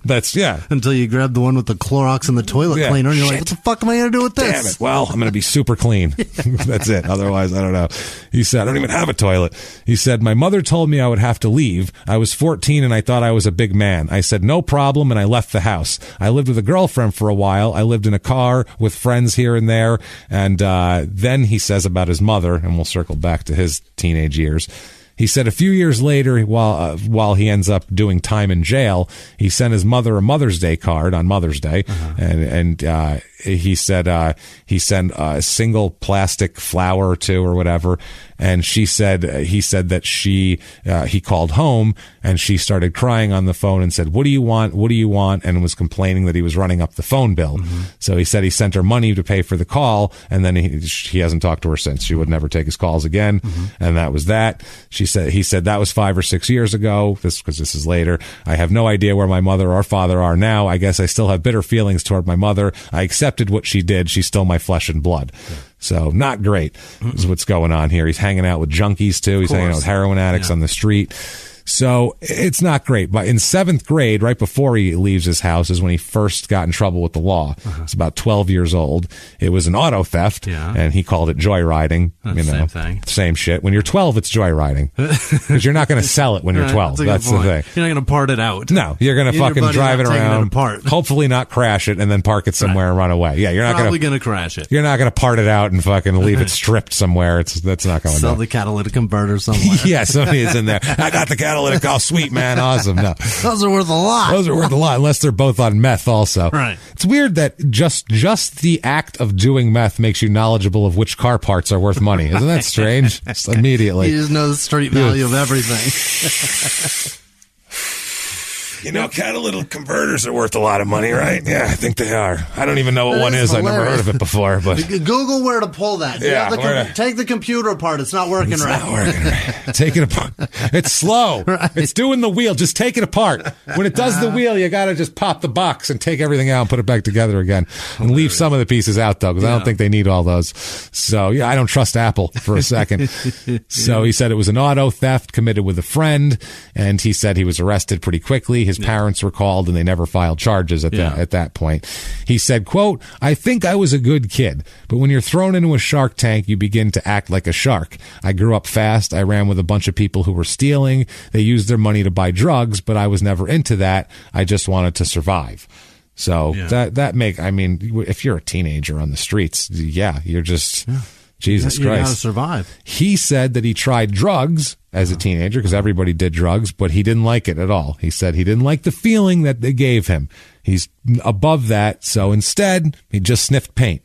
So leaning off with the paint. That's my favorite thing in the world. He goes through, I just didn't like the drugs and what they did and the shit they brought down and the feelings that I got from them. I just sniffed paint, man. It's like, oh, that's much better for you. So when you add up 90-something amateur fights, getting punched in the head 383 times in 18 minutes by Meldrick Taylor, and years of paint sniffing, he's got fucking brain damage, period. Yeah. So not terrific. So he's always in trouble. We'll talk about these convictions. He's got all sorts of problems here. He says, quote, when I was younger, I deserved to be in jail. Sure. I didn't know nothing. I didn't care. The only people in jail are fools and idiots. You can get away with something once. Greed will make you do it again and again till you get caught. I know I was a fool. My record speaks for itself. I'm at home in the ring. This is where I belong. And then that's what he says. So that's it. He says, this is just a crazy thing that happened that, I'm not that person anymore. I don't know what you're talking about. Yeah. So he ends up when he's in, I told you about the joyriding and all that sort of thing. Yeah. So it becomes serious though, once he's kind of, he starts to be 15, 16. His troubles with the law become serious. He says, quote, I was out there sniffing paint, doing shit, and living alone. He says, I was young and on my own and did a bunch of stupid, reckless things. There was a check forgery charge we'll talk about later. He said, I never cashed the check, but I was sentenced to 7 to 9 on it, which he was. He said there were some theft charges, breaking and entering charge, assault charges. He talks about a breaking and entering charge on a car and an assault charge that the jury acquitted him of. And he says later, quote, I did shoot a man, not to death, but the jury convicted me of felony menacing, threatening someone. That's attempted murder. Yeah. You're lucky. You'd be thankful, sir. Yeah, I would fucking say so. Wow. You think? Yeah. So he ends up, because he was only 17, he was sent to a juvenile detention center for the breaking and entering on a car. He says, quote, but while I was in reform school, I had all these other charges pending. Yeah. So after a year in the juvenile center, his case came up for review, and they said that he'd messed up too many. He says, quote, they said I had messed up too many times. They said they couldn't keep me in the reform school, so they had to send me to prison. So they send him to medium security prison. Right. So he's 17. Right. He's getting sent to prison. Right. Medium security. So he says, quote, I sawed some bars off and got out. Holy shit. So he's a paint sniffing, bar sawing fucking bastard. He's a bad son of a bitch. He's a badass, this guy. Yeah. He said they caught me about a month later. So that is not great. So then he said he was sent to a maximum security prison, which obviously is a different story. 4 or 5 years there is what he said. Quote, I accomplished some things while I was in. I got my GED. I got a barber's license, and I got about 1.5 years of college credit for courses I took. So, he was trying in jail, which, I mean, he never really had a chance. If you're not in the, if you're on the street when you're 15, it's really hard to go, I'm going to pull my shit together. You're going to be fucked for so long. Really study at night, even though I don't have lights or, things like that. I'm going to study by street light? Yeah, with the junkies. I'm going to have a junkie hold my book up for me so I can... No, it's not the way shit I'm going to get 2 words at a time when he tries to light this glass dick. Yeah, it's in between that. Come on, and man. Shit. Cat went meow. Hey, everybody, just going to take a quick break from the show to tell you about some of our favorite people in the world. A wonderful product, Harry's. Harry's.com. I'm telling you right now, stop paying for poor performing razors and join the 10 million people, including us, who've tried Harry's and love it.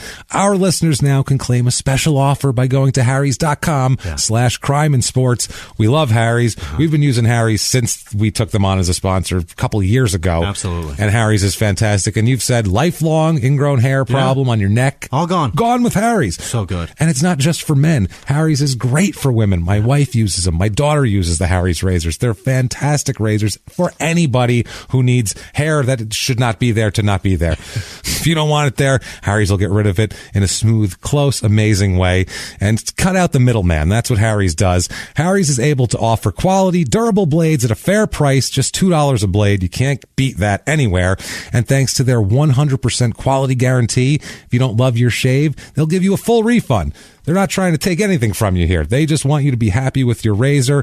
Get a trial set that comes with everything you need for a close, comfortable shave, weighted ergonomic handle for easy grip, 5-blade razor with lubricating strip and trimmer blade for a closer shave, rich lathering gel that will leave you smelling great and feeling wonderful, and a travel blade cover to keep your razor dry and easy on the go. Listeners of our show here, Crime and Sports, can receive their trial set, can redeem it here at harrys.com/crimeinsports. Make sure you go to harrys.com/crimeinsports to redeem your offer and let them know we sent you to help support the show. And now back to the show. Set it on fire. Jesus Christ. Fucking yelling at him. In the 70s, he would have said that, too. So, when he escaped, he was on the loose for 23 days. Mm-hmm. So he ends up being sentenced to 10 years for his escape. He's paroled, though, in 1978. Paroled in 78. And then 6 months later, right back in prison. For? Last arrested on 7 felony charges. 79. Lucky number. And lucky number of theft, auto theft, and larceny. He also was wanted on, he also had assault and conspiracy and escape charges from before, so all that. And so he says about, his record speaks for himself and all that shit.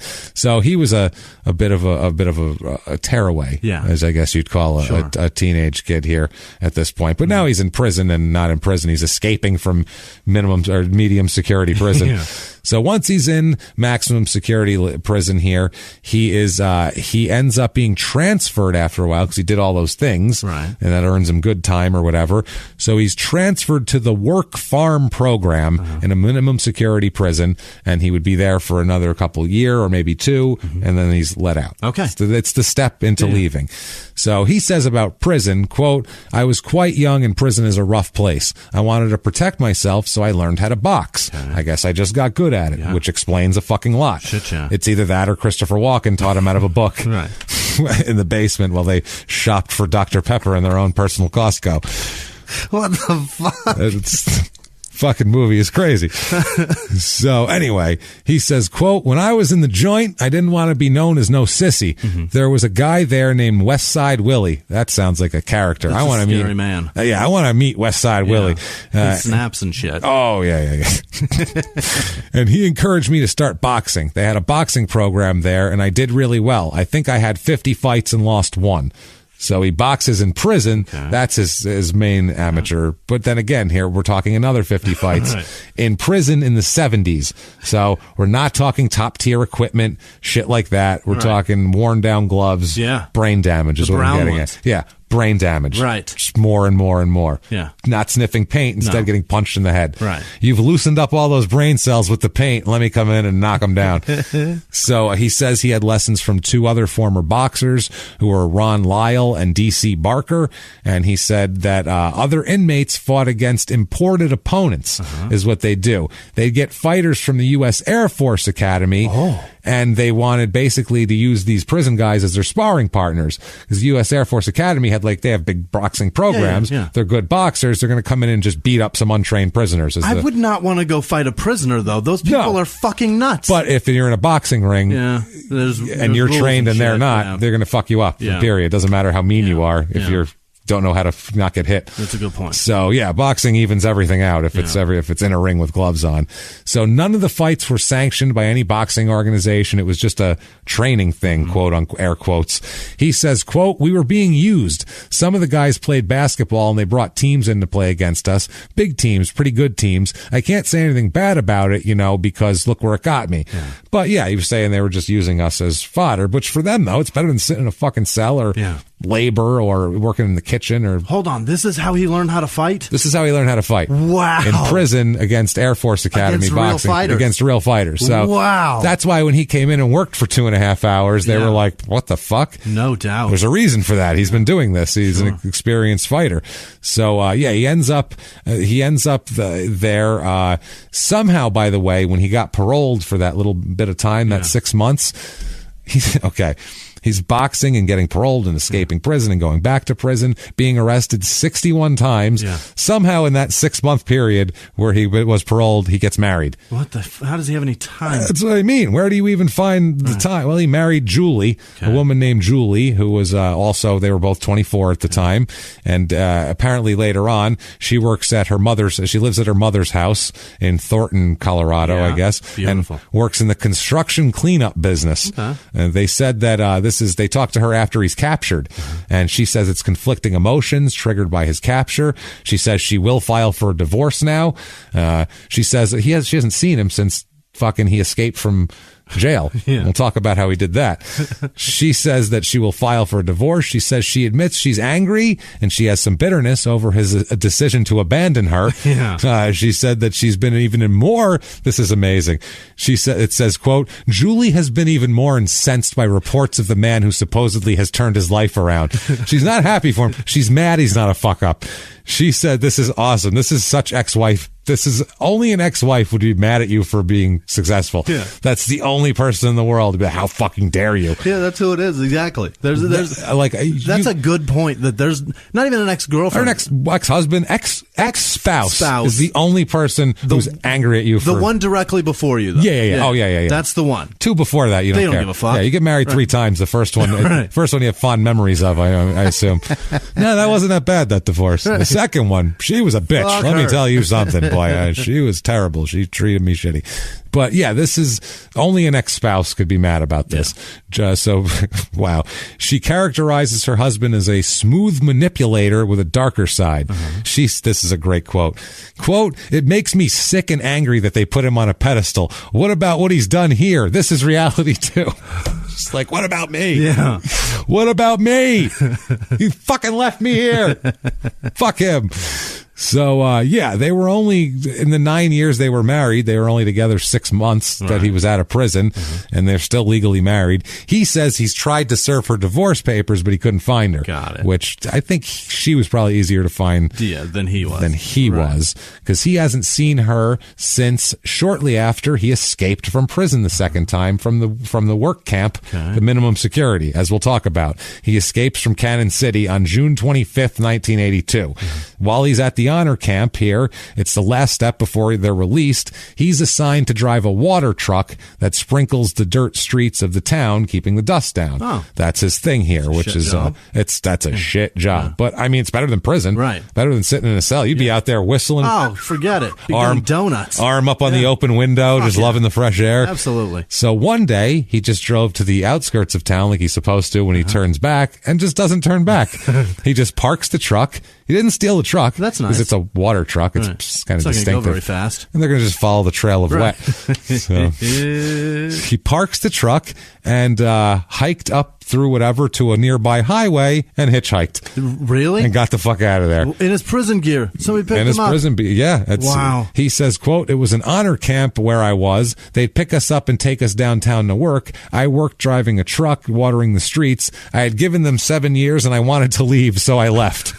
I gave them all I had. It's like saying, I didn't like drugs, but I loved to sniff paint. Said they gave me 7 years, but I wanted to leave. So, I couldn't do it. I cut it a little short. He said, I didn't hurt anyone breaking out or anything. I just walked away. Kind of not the point, though. Kind of have to stay. That's what the judge told you. We'll find out in a minute, but he was like 7 months from release. Oh, my God. What an idiot. Fucking idiot. So, wow. Where does he go? Yeah. And this is so stupid, too, because the first place they would look in this situation, they go, where's his wife and mother live? Yeah. Period. And send a guy to their house. First two places. He hitchhikes to California to visit his wife because he's a fucking idiot.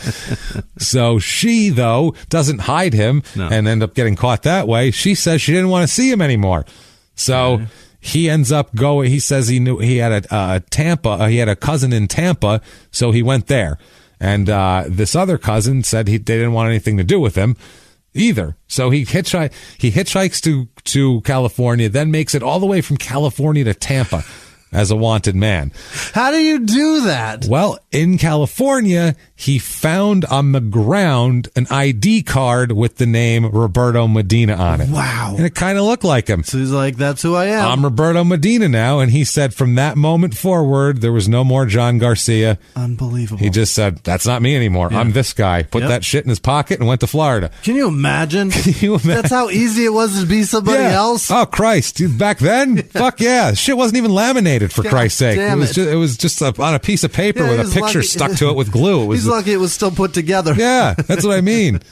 It's amazing. Medina just dropped that. He just dropped it. It would have been falling apart otherwise. Incredible. So after his escape here, he says, quote, I said, hey, I didn't ask for no handout, is what he says, because he said he was turned places for help. Mm-hmm. He said, I took off. I wanted to go to the Florida Keys. I wanted to get as far away from Colorado as possible. Yeah. No shit. So by the way, looked at a map. Yeah.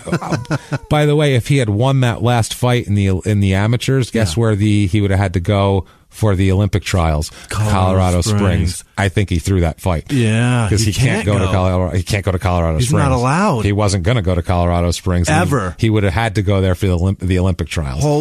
What kind of idiot? That's why I mentioned that. And wow. So I think he said, I'm going to go ahead and not win this fight and just turn pro and not get busted. Not be in Colorado. So not that was very brilliant. Doesn't matter either way. You're getting caught. You can't run. No, it's really not. I mean, back then, though, he was fighting on television and still wasn't getting caught. You had to feel cocky after your television debut. Yeah. And you go out there. So he said he wanted to get as far away from there as possible. He said he wound up in St. Petersburg by Tampa there. He said he got a job as a maintenance man at a hotel, which was a block or so where he currently lives when he's arrested in 86 and 85, which is with his girlfriend and her family. He said he slept on the steps or in vacant motel rooms until he saved enough money to rent an apartment. Yeah. The motel he worked at. Yeah. So that's terrible. That's awful. He said, that sounds so bad. The goals. Oh, Jesus. He said, I got a hold of the master key and I slept in the rooms. I would wake up early and clean it up before I went to work.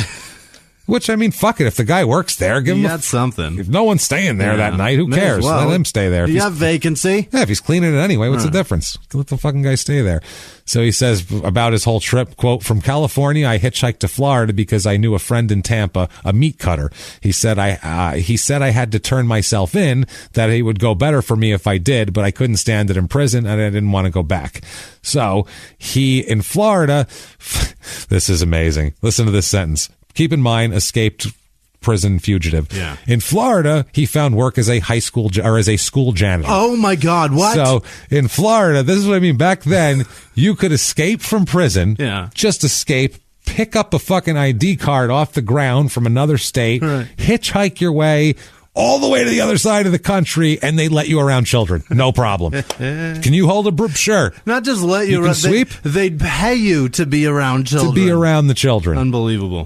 Wow. That is fuck. Talk about no background check. Yeah. Jesus Christ. So, yeah, he didn't want to go back to prison. He found work as a janitor, and that's when he became an amateur boxer. Yeah. Wandered into the gym to check it out, and there was that, and now brings us back to present day. Yeah.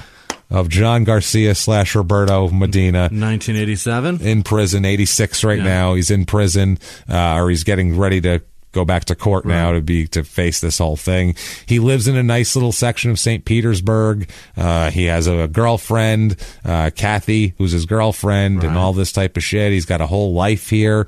This is his girlfriend's mother says, quote, I've never been to a fight in 55 years. Here I am going to boxing, which I hate. Of course, you can hear me screaming for Roberto. Yeah. So she's showing them pictures of she has a whole scrapbook of him fighting. And of course. He's got a whole family, and he made a whole life here. Yeah. Now, people have reactions to this, obviously. They've known him as a different human being.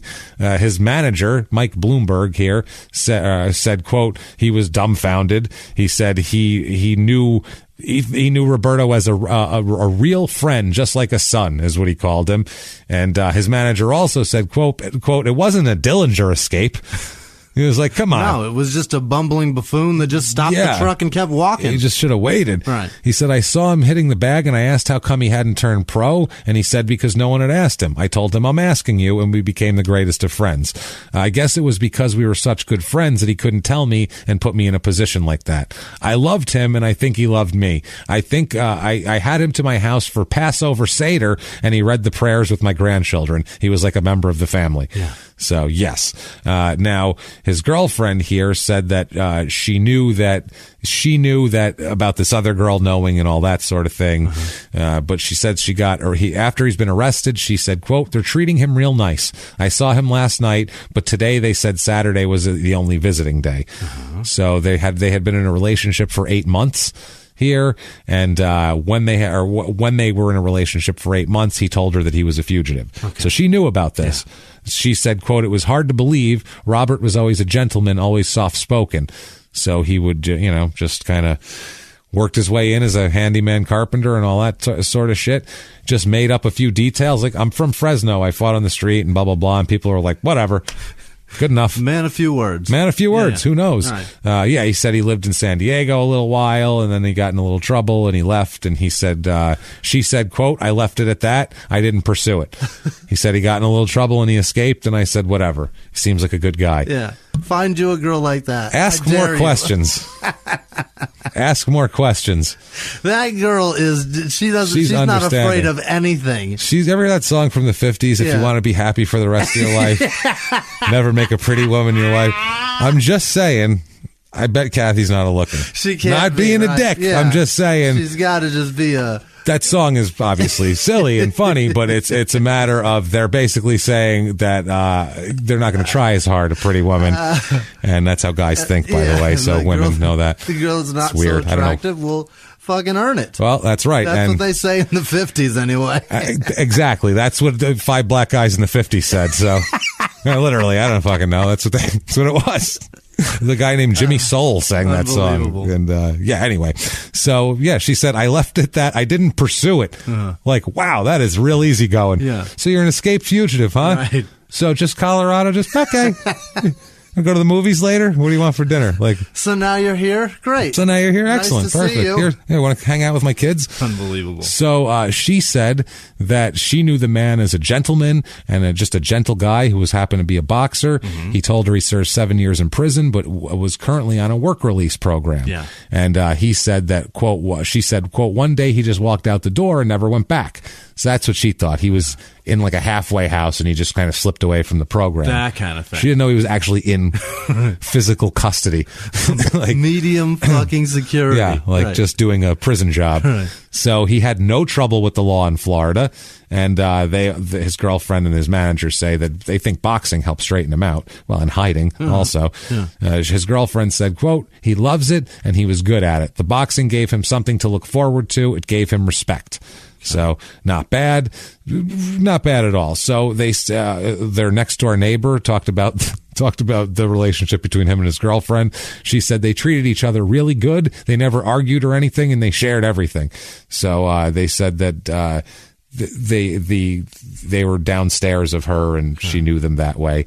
He said, quote, I know Johnny's story because he told me he's been on his own since he was little. People say bad things about him because they don't know him. He just used to hang around really bad company. So that's all. And so did I, but I'm not wanted. That's what I'm saying right there. I hung around terrible people and wasn't a great person probably either, but I wasn't wanted. No. And I didn't escape from a fucking prison program. Prison. So that's the problem. Been arrested, never been in prison. How about that? Yeah. Jesus Christ. His boss in the construction business here that he worked for said, quote, excellent worker. They asked everybody, how was he? Excellent worker. Not even he's a nice guy. Excellent worker. He was a strong boy. That guy carried trusses with me all day long. Then he went to the gym. Man, I don't believe all this. And I knew him about as well as anybody. So you're telling me that he worked like a prisoner? Yeah, that's what he worked like a prisoner. And that's the only thing that he has to say about him is excellent worker. Me and him carried trusses. Then he says, I knew him about as well as anybody. I don't think you know anything about him except that he can pick up the other end of a truss. I think it's about all you got on him. I don't know how tight you are. I don't think you guys are pals. No, it's kind of silly, man. Now, Jacobs, the guy who was his promoter that picked him up from the beginning, he says, quote, "It was an incredible scene and series of events that took place. I suppose that it is quite an embarrassment. After he was arrested, he requested to speak to me, and I did speak to him. Basically, he apologized profusely, and he wanted to make sure that this didn't affect us at Alessi and didn't affect his friends. He asked me to give the $4,000 prize money to his girlfriend." Okay. Well, that was that.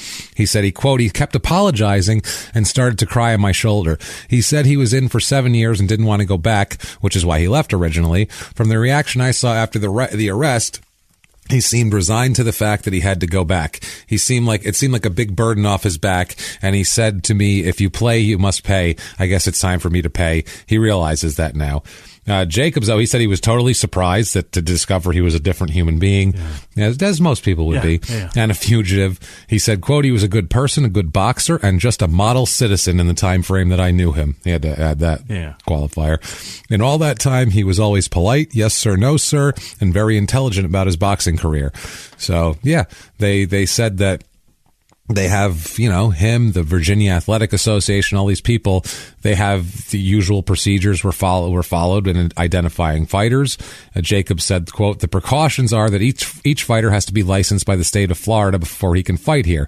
They are fingerprinted and the prints are turned over to the FBI, but we've never had a negative report on a fighter come back." So I think they just throw them in a drawer. Yeah. They don't give a shit, basically. It's not something they then run through. They don't run through the database. No. They don't care. If they were wanted, everybody would know. Especially back then, it was probably a pain in the ass to run through the database. Now it's just, snap your fingers. It's done. So he said, quote, "This guy was an established pro fighter. I'd seen him." This is another guy talking now. "He was an established pro fighter. I've seen him 5 times on USA Cable. He was rated in the boxing computer. It's not like he was somebody who walked in off the street. There was no reason to run an FBI check. That doesn't even make sense." Yeah. Or like he's putting himself on TV. It's obviously clearly, he's a clean cut, very well adjusted man. It's like if Whitey Bulger got a talk show. Right. They'd be like, "It's not Whitey Bulger. He wouldn't get a talk show. That'd be silly. That's fucking ridiculous." Obviously, he's on TV. Why would he do that? Why would we check to make sure it's not Whitey Bulger? Just check it to make sure everyone. Do we know Oprah's not Whitey Bulger? She might be. We don't know. So very clever. Whitey going as a black woman. Pull the mask Smart. off. God damn these meddling kids. Fuck. I really thought I was going to get away with that one. That was a good one, Whitey. That's a good one, Whitey. Jesus Christ. So this is a great line here. Quote, "He didn't have the best day you could have. He took a beating in the ring and then got arrested. It was one of those days." I don't think it's not one of those days. That sounds like everyone has that day. That's a good point. I've never had that day. It's a tough day. Where someone hit me 383 times and then I was taken to jail afterwards. You think they'd be like, "We saw the fight and we're going to," you know what? That's good. You served your time, sir. Wow. So McLaughlin, his old trainer there, called him the most even-tempered boxer at the club. He said he never got into any fights, never got mad. He was one of the most law-abiding, this is a great quote, "He was one of the most law-abiding citizens I ever met. Now I know why." He said he recalls one time that Garcia was driving once when a police officer pulled him over for a traffic violation, and he said to McLaughlin, quote, "Oh boy, I don't have my driver's license on me." He said, but he was so cool, it was unbelievable. So he got out of being pulled over without identification and all that. Just I don't have my driver's for being on me. Confident. Yeah. Well, I'm on TV. Why would I hide? So, wow. So he says, McLaughlin says he feels the most sorry for the youngsters at the club who relied on Medina as a role model. He said, that's the thing that really hurts. The kids looked up to him so damn much. They've been calling me up all day asking me what I can do for him. They still want me to believe in him. So he's beloved and all that. He says, he stayed out of trouble since he worked there. He's been kind of under the radar, except for the boxing. He said, he thought the trip to Norfolk was worth the risk. He said, quote, 98% of the people who get out of prison go back for the same thing. They look for you for a while and they just figure that you'll be back. Once a mess up, always a mess up, they figure. But I didn't do a thing while I was in St. Petersburg. I got a ticket for driving without a license once. That's what we talked about before. That's it. I figured if I didn't get in any more trouble, trouble, no one would find me. I loved boxing so much that I guess I ignored the thoughts of being found out. I wanted to do it. Sometimes you take a gamble, and I guess I loved boxing so much I was willing to take that gamble. So here I am.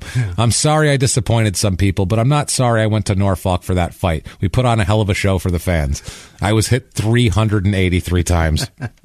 Wow. And then his final word to the reporter here, quote, Roberto Medina will live. He's on his way. Okay. He's not a real person.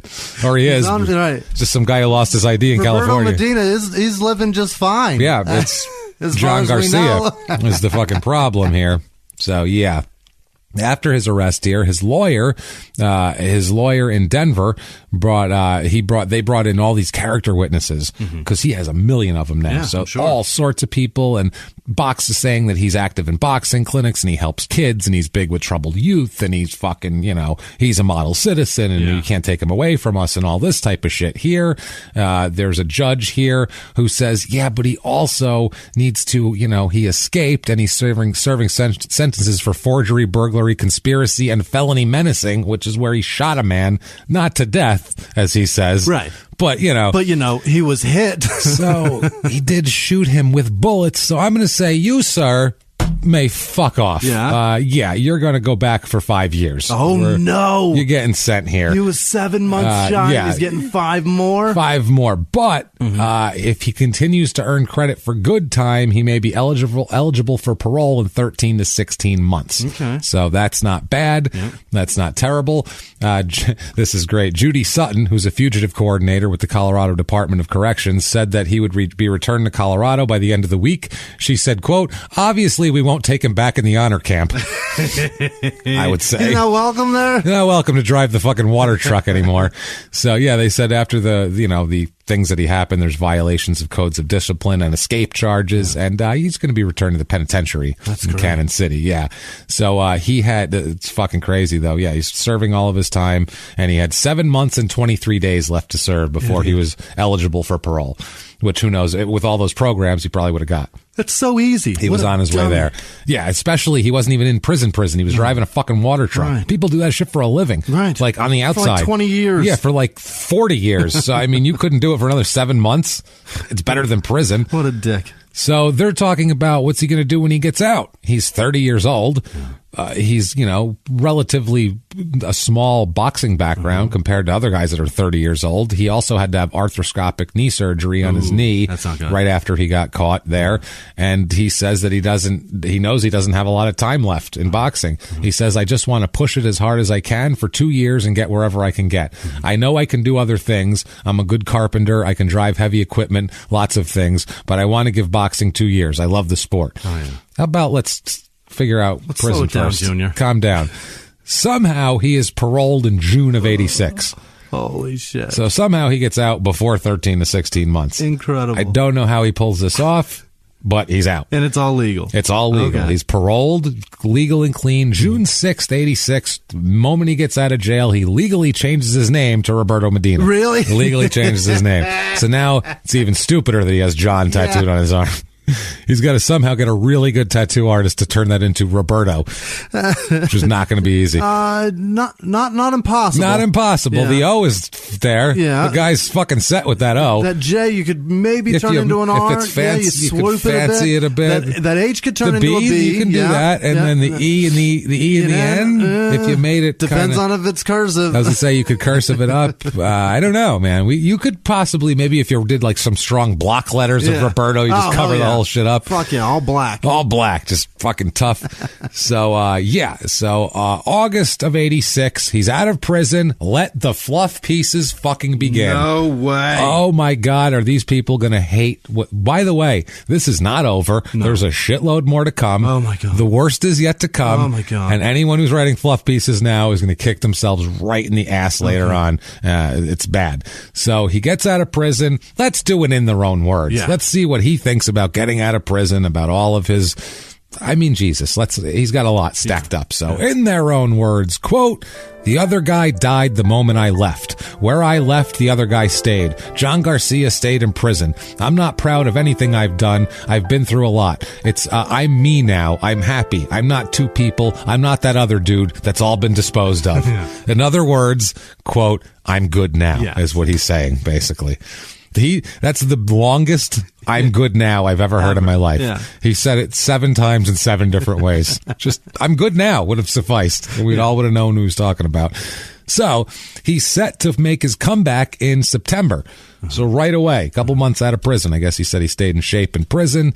But they get to the fight in September, and it was all scheduled, and it ends up being canceled because he hurts his shoulder in a sparring match right before the fight. So he hurts his shoulder, and they have to call off the fight. So he doesn't fight again until November. It's November 11th, 1986. So he says, quote, "I'm a little lighter than I used to be. I'm at 135 pounds. I'm ready." So he's fighting there.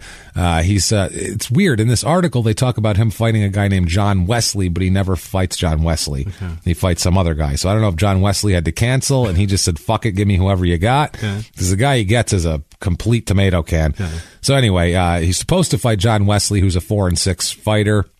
And they call him a gutsy fighter and shit like that. But in other words, he doesn't have a lot of talent. But if you hit him in the face a lot, he won't fall down as easy. That's what gutsy means in boxing. So he says here that he knows nothing about this fighter he's going to fight, Medina says. He says he knows all about himself, though. He runs 5.5 to 6 miles a day, then rides a bike at a health spa. By 4 p.m., he's at the gym working out for 2.5 hours. 3 times a week, he returns to the spa at night to relax. And he messed up his shoulder, and he's been trying to heal that. He says, though, the ultimate rehabilitation is the fight. He says, quote, "I'm very excited about all of this. I'm a little concerned about getting the show on the road. I just want to get into that ring and get to boxing again. It's time for me to fight." So he's ready to go. November. Can't believe this. It's crazy, right? November 11th, 86. He's in Leesburg at the Snaps Lounge. He fights a guy. Everybody calls him Bobby Van. His real name is, this is why they call him Bobby Van, Persephone Van Reenen. Persephone. That's Percy. Persephone Van Reenen is Bobby Van. I don't know. He's 9-7 career, Bobby Van. 9-7 coming in, 9-15 career, and he lost the last 9 fights of his career. Oh no! So he had a bad time there. Not good. This fight goes all 6 rounds, which Roberto's going to be a little rusty, but he wins by unanimous decision. That's great. 13-2-1 is his record. He says after the fight, quote, "I was concerned about going the distance, but I had plenty left. It was a good test. He was a tough fighter. I was a little nervous, but after the first round, everything went out of my mind but the fight." That's good. But he says that he doesn't get paid very much to fight right now, and that's why this is waning. He says he got $300 tonight for his fight, and his eye's all fucked up. So he's got a big fat swollen eye and $300 in his pocket. That's going to be a urgent care visit. That's more than $300. It's gone. Just in an X-ray to make sure your skull's not fractured. He said, quote, "I'll tell you one thing. I'm not fighting again for no $300. I could deliver papers or bus tables for $300, but I have to get the show on the road. I have to prove I can still do it and that I'm still a crowd pleaser. I don't understand why I didn't get paid more, but who am I to understand? I deserve more than that, but I got a box." So it's shit, but I'm still doing it. He's 31 years old. He says he has 2-3 years left tops. He says, "I don't want to sit and wait. I have bills I have to pay. And when I walk out of here tonight, this $300 ain't going to pay a lot of bills." Welcome to the club, motherfucker. Yeah, this is comedy. It's amazing. This is stand-up comedy or independent wrestling. Well, the only fucking place is this shitty where you could do all sorts of work and travel and get $300. Nothing. Fuck. Be in the hole. Be in the hole on the trip. Stand-up comedy where every night's an audition and you never get the job. It's fucking terrible. Never. Every day. Imagine actors out there. You go on an audition every single night, and you kill. You crush in the room. They love your reading, and you never get the job. You just have to keep going back the next day and doing the same fucking thing over and over again. And you read the same script. You don't even get to... It's same script. That's what I mean. Over and over. And it's like a bad Groundhog Day scenario. That's comedians. So that's pretty much this. Just getting punched in the face, though. So he says that, but I love this sport. That's why I do this. I get pleasure out of fighting and of looking good. That's weird. I don't know what the hell that means. This is bizarre. I'm not going to go to the beach and have some girl point to me and say, that butterball's my old man. No way that's ever going to happen, man. So he literally means not just looking good fighting. He means looking handsome and svelte. He wants to be thin and ripped. Yeah, which is fucking amazing. So he says, he says, quote, hey, I'm back. You write that. Tell them Roberto's back. What? Roberto is now a person, really, honestly. Yeah. He's not back. Roberto's real. Roberto is a real boy, is basically what he's saying. Roberto's Pinocchio. He's Pinocchio. Hey, it's a C. I'm a Roberto. I'm a Roberto Medina, and his nose grows long. I mean a Johnny Garcia, and it goes back. Okay. A little leaf on his cheek. It's a little leaf. So, January 2nd, 1987, he's at Resorts International in gorgeous, disgusting Atlantic City, New Jersey, which is gross. He fights Terrence Ali, who is 30 wins, 4 losses, and 2 draws coming in. That's not bad. It's a real fighter. Yeah. He's 52, 15, and 2 in his career. That's great. Not fucking around. And it goes all 10 rounds, this fight. So that's to go 10 is impressive anyway. Ali wins by unanimous decision, though. Really? As he's a good fighter. He's experienced, and quite frankly, he didn't spend a year and a half in prison in the prime of his career. And so this brings poor Roberto here to 13-3-1. This is fucking crazy. I can't believe we're still counting. Oh, we're still counting. It's gonna. Don't worry. There's more to come. Okay. So he says, quote, I didn't feel I was being beat up for 10 rounds. Going into the fight, people were saying, you're going to get killed. You're going to get killed. Well, I didn't get killed. He said he came out fine physically, and he said he's ready to go, basically. He said it was a setback being sent to prison. He's not going to lie. Right. He should be in in a better place and things like that. But he says this fight against Ali was on ESPN. Okay. So that's good. He said the loss may have done more damage to his chances because he was on TV when he lost. Now, one of the sports boxing people, like the NBC television sports boxing people, said, quote, he looked good, he's terrific, but you don't get a guy on national TV because of an impressive loss. It's to a point at major networks where you have to beat one of the top 10 or 5 guys to get on TV. So that's basically it. They're like, yeah, not interested. So he's going to be at this level of fighting $300 fights. Right. That's his level. His manager said that he disagrees. Jacobs does not agree. He says, quote, Roberto's last 2 fights impressed people who are respected and recognized in the boxing world. Anytime you fight one of the top guys and you get televised, your stock will rise as long as you look good. Yeah, that's true. That could be true. It all depends. Seems like it. Yeah. And he says too, quote, this Ali fight was my second fight in 18 months. That's not a lot. That's a very little fighting. Yeah. He said, and I'm fighting the second best in the world, and it's my first 10-rounder, which it was, too. He went the distance the first time he was in a 10-round fight. He said, that puts a psychological hold on you, and I didn't do too bad, which he really didn't. They said that... quote, Roberto's stock rose at an unfortunate time when he was arrested, is what his manager said. He was starting to do well. He was in that Meldrick Taylor fight, and then he's arrested. But he insists that he's fine. He says, quote, I don't feel 31. I've been sniffing paint. I feel great. He says, my body feels like it's 24 or 25. I started late so I can go longer. He says, look at Wilfred Benitez, who's a former welterweight champion. He says he's 26 or 27, and look at him. Nowhere. He was put to the wars early when he was 14. Now he's slowing down. Yeah. It's like, I haven't, which is true, too, to a certain extent. They say that with kids who played shortstop forever and then they start pitching in the minors. They're like, they got a strong young arm. They haven't been throwing innings for the last 8 years. Right. It's a different story.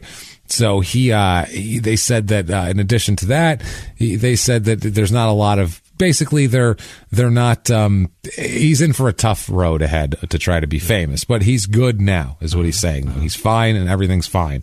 So he fights again February 21st, 1987.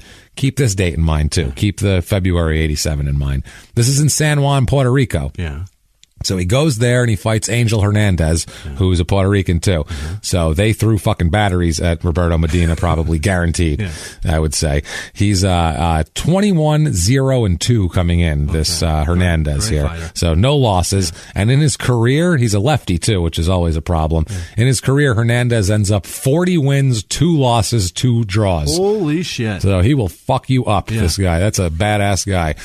This fight goes 8 rounds and Roberto is stopped by TKO. And this guy was gonna he's now the guy that the up and comers are fighting to make their name. He's that guy he's turned into.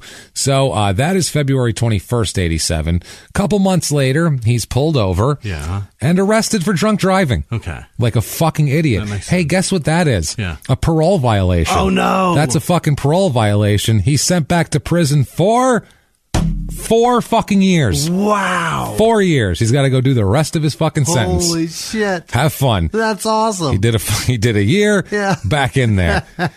How stupid does he feel? Ignorant. He did everything he got out. Everybody said what a great guy he was. And he's such a good guy. And look at him. And there's fluff pieces and his manager and everything else. And then fucking drunk drive. You can't even not drink and drive. Sniff paint. It would have taken them longer to figure out what was wrong with you. They might have just thought you were tired. Jesus Christ. Well, you have gold all over you. I was just at work. Yeah, I was working. Leave me alone. Fine. Yeah, great. Good. He's probably working. He's a tired man. Now. Can't even move his tongue. Yeah. Now he's sitting in prison, and what's he going to do now? Because now the people aren't going to come help him. There's no boxing promoters coming to get him out to work for them, and we need this guy, and he's just sitting in jail on his ass, hoping somebody would fucking talk to him, and he doesn't even care. And finally, one day, he gets a visit, and it's kind of what he's been waiting for, and it's Vince McMahon, chairman or whatever the hell he is of the WWE, and he says...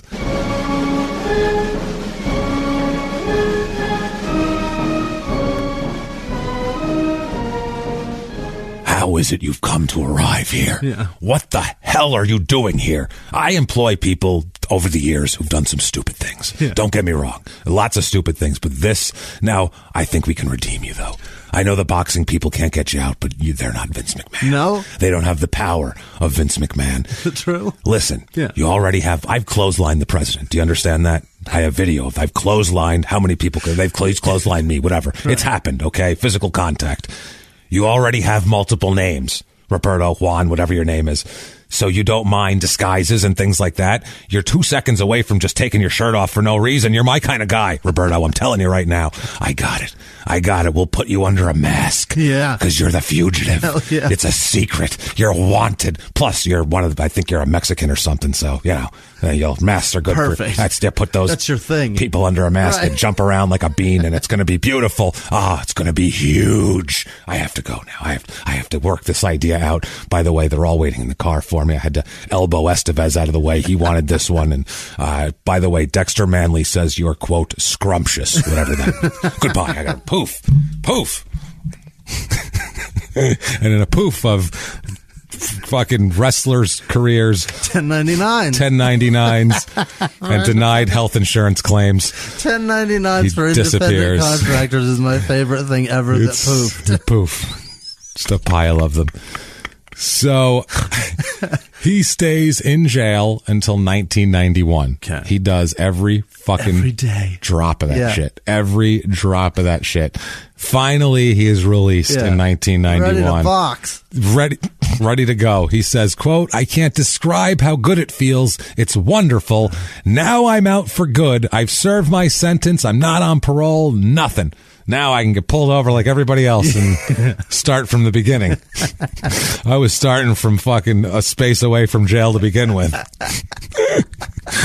Start on the other side of the board now. Now I start back at go.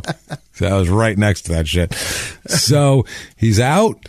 He's not on parole. That has to feel good, I guess. I'm sure. Although now think about this. What if he would have just boxed? What if he would have, at 14, 15, if instead of wandering into some place with junkies, he wandered into some gym somewhere, showed some promise, and somebody took him under their wing and let him stay at their house or something, a la, a Dennis Wise situation. Sure. What would have happened? Something, maybe he would have been a great boxer, maybe he would have been a champion, and none of this would have happened.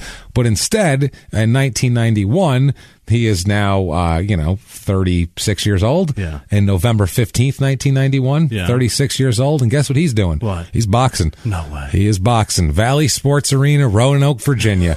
He's fighting Doug Shambaugh, who's 6-1 coming in, and he ends up 6-5 for his career. So doesn't do well. Roberto wins by TKO in round 5. Okay. There. So he's 14-4-1.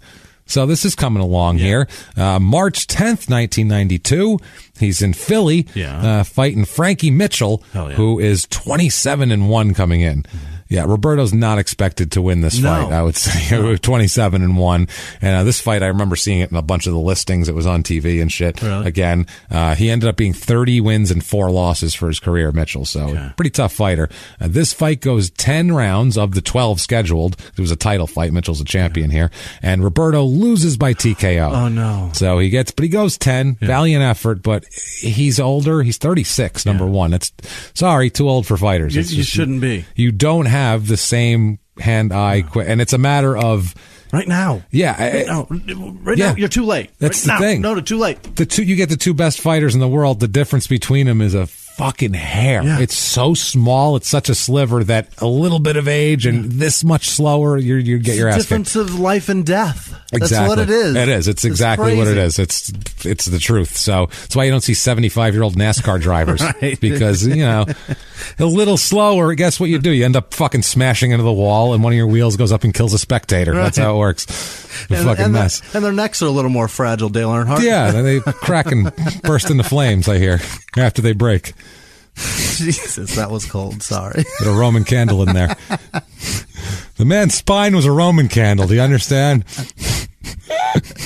Oh, fuck. Jesus Christ. So he's 14-5 now. Uh-huh. That was March 10th, 92. June 4th, 92, he's fighting again. My Christ. He's almost 37 now, man. Come on. He's fighting at the Resorts International in Atlantic City. He's fighting Tyson tonight. Daryl Tyson. Yeah. Who and a stomach ache from Tyson chicken. Yeah, probably. Well, Daryl Tyson is 39-4 coming in, so he's no pushover. No. He's no Mike, but he's not a pushover. Right. He ends up 50-14-1 for his career. So he ends up with 50 wins. Anyone who wins 50 fights, even if you lose 100, you win 50 fights. That's something. That's great. You know how to win. Right. So this fight is stopped in round 3. And Roberto loses. Yeah. He loses by TKO. Of course. Fight stopped. This brings him to 14-6-1. Yeah. And it's at this point, he's nearing 37 years old. Right. He's now losing every fight he's in. It's over. And when you're also, the other thing too, when you're 36, 37 years old, a beating takes a lot longer to feel better. Oh, God, yeah. Like playing half-court basketball for a half hour takes a while to feel better. Right. So never mind getting the shit pounded out of you for 8 or 3 or any amount of rounds. I've cut my finger cooking when I was like 15, and it was healed 2 days later. Oh, you're fine. Now it's like a month, and I've still got, you can still see where the skin was separated. And it'll make your bicep hurt for some reason. You also have a lower back pain. Yeah. Sciatic. Yeah. It's fucking... What's the matter, bro? I cut my finger cooking. It's fucked up. I can't sit. I still feel it. It's very uncomfortable. My toes are asleep. That's tough. See what happens? It's really hard. I haven't been able to get my dick up in a week. That's how it works. I cut my finger, so it's going to take a break. No, but it's not that bad. But if you get punched a lot, it fucking hurts, and it's going to take longer to heal and longer to feel better and everything else. So he's got to really seriously take his career at heart at this point, and he says that, okay, enough is enough. Okay. I can't fucking do this anymore. I obviously, this is stupid here. I'm going to take a break. So he stops. He stops fighting in 92, and 14-6-1 is his career record. Seems like a lot longer of a career, doesn't it? Because it spanned 30 years. Well, his career really, from amateur to the end of the thing, it went for 10 years, and he only had 21 fights professionally out of that. So it feels like it's longer. You put in prison time and everything else in the middle. So he gets out of that. He starts doing construction work. He does some maintenance work, hangs out in Florida, doing his thing, normal, just living a normal life, acting like nothing is happening here. Yeah. Years go by. Yeah. We'll talk about it. He has some issues, a couple of issues with the law on a federal level that we'll discuss, but he doesn't go to jail and never gets arrested. Okay. He is skating through all the way till 2008. So we're talking 16 years since he stopped boxing. He's just been under the radar, doing his thing. being whatever. As far as everybody knows, this guy, from the time he was a kid, he was a shithead. He went to jail. He escaped. He found something that interested him, and he completely changed his life and turned into a completely different human being. Right. It was all about helping people and all about doing things. He's got a tough life to start with. Had a tough life, and he apparently turned it around. Mm-hmm. Things didn't work out for him. He didn't make the best decisions, but from a moral standpoint or whatever, you'd go, he's not a bad fucking guy, and you'd want him, whatever. You root for him. Because from, say, 79 on, you say, good guy. Right? Well, not quite. No. 2008, he's arrested. He's arrested for a felony sexual battery that occurred in August of 1987. Oh, no. August of 1987. Right before the DUI. Okay. Right before the DUI, or right before he went to jail for the DUI. So it was after the DUI happened before he was sent back to prison for it. So in that time period, in the interim, this happened. It was a woman in St. Petersburg, a 51-year-old woman. According to the court records here, there's a match of his fingerprint at the home and of this home in St. Petersburg.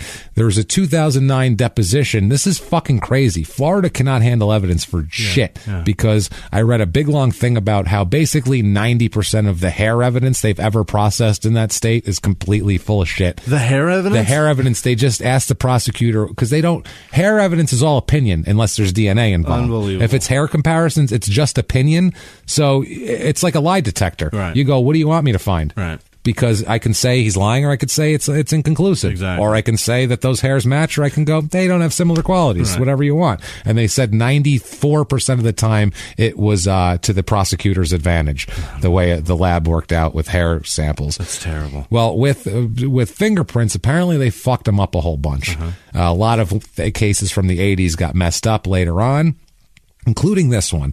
In a 2009 deposition on how the fuck did this guy not get caught until 2008, they said in 87, the initial investigation determined that the suspect, Medina here, made a hole in the screen inside the window because they have a big Florida room in the back, which is like a big screened-in porch, so mosquitoes and alligators can't get you.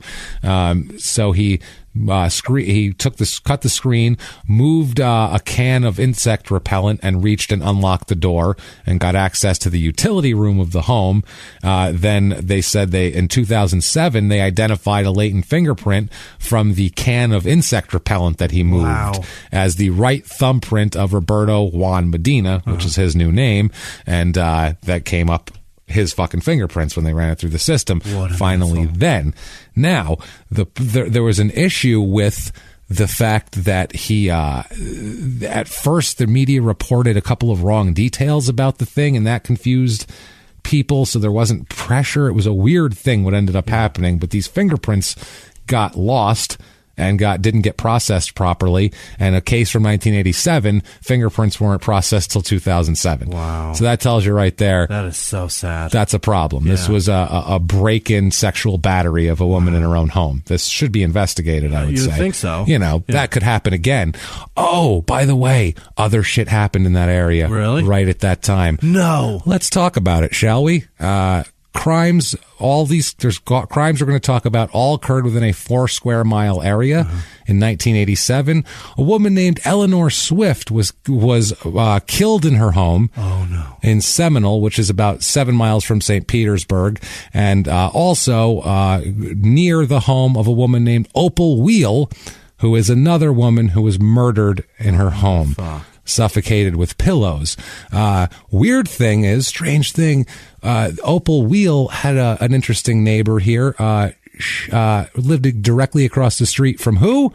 Roberto Medina. Yeah. What a fucking shocker. Yeah. Broke in the same way. Right. Same MO on the break-in. No sexual assault, but these were 2 elderly ladies, and the first woman, the sexual assault victim, is only 51 years old. Right. These were 2 elderly ladies.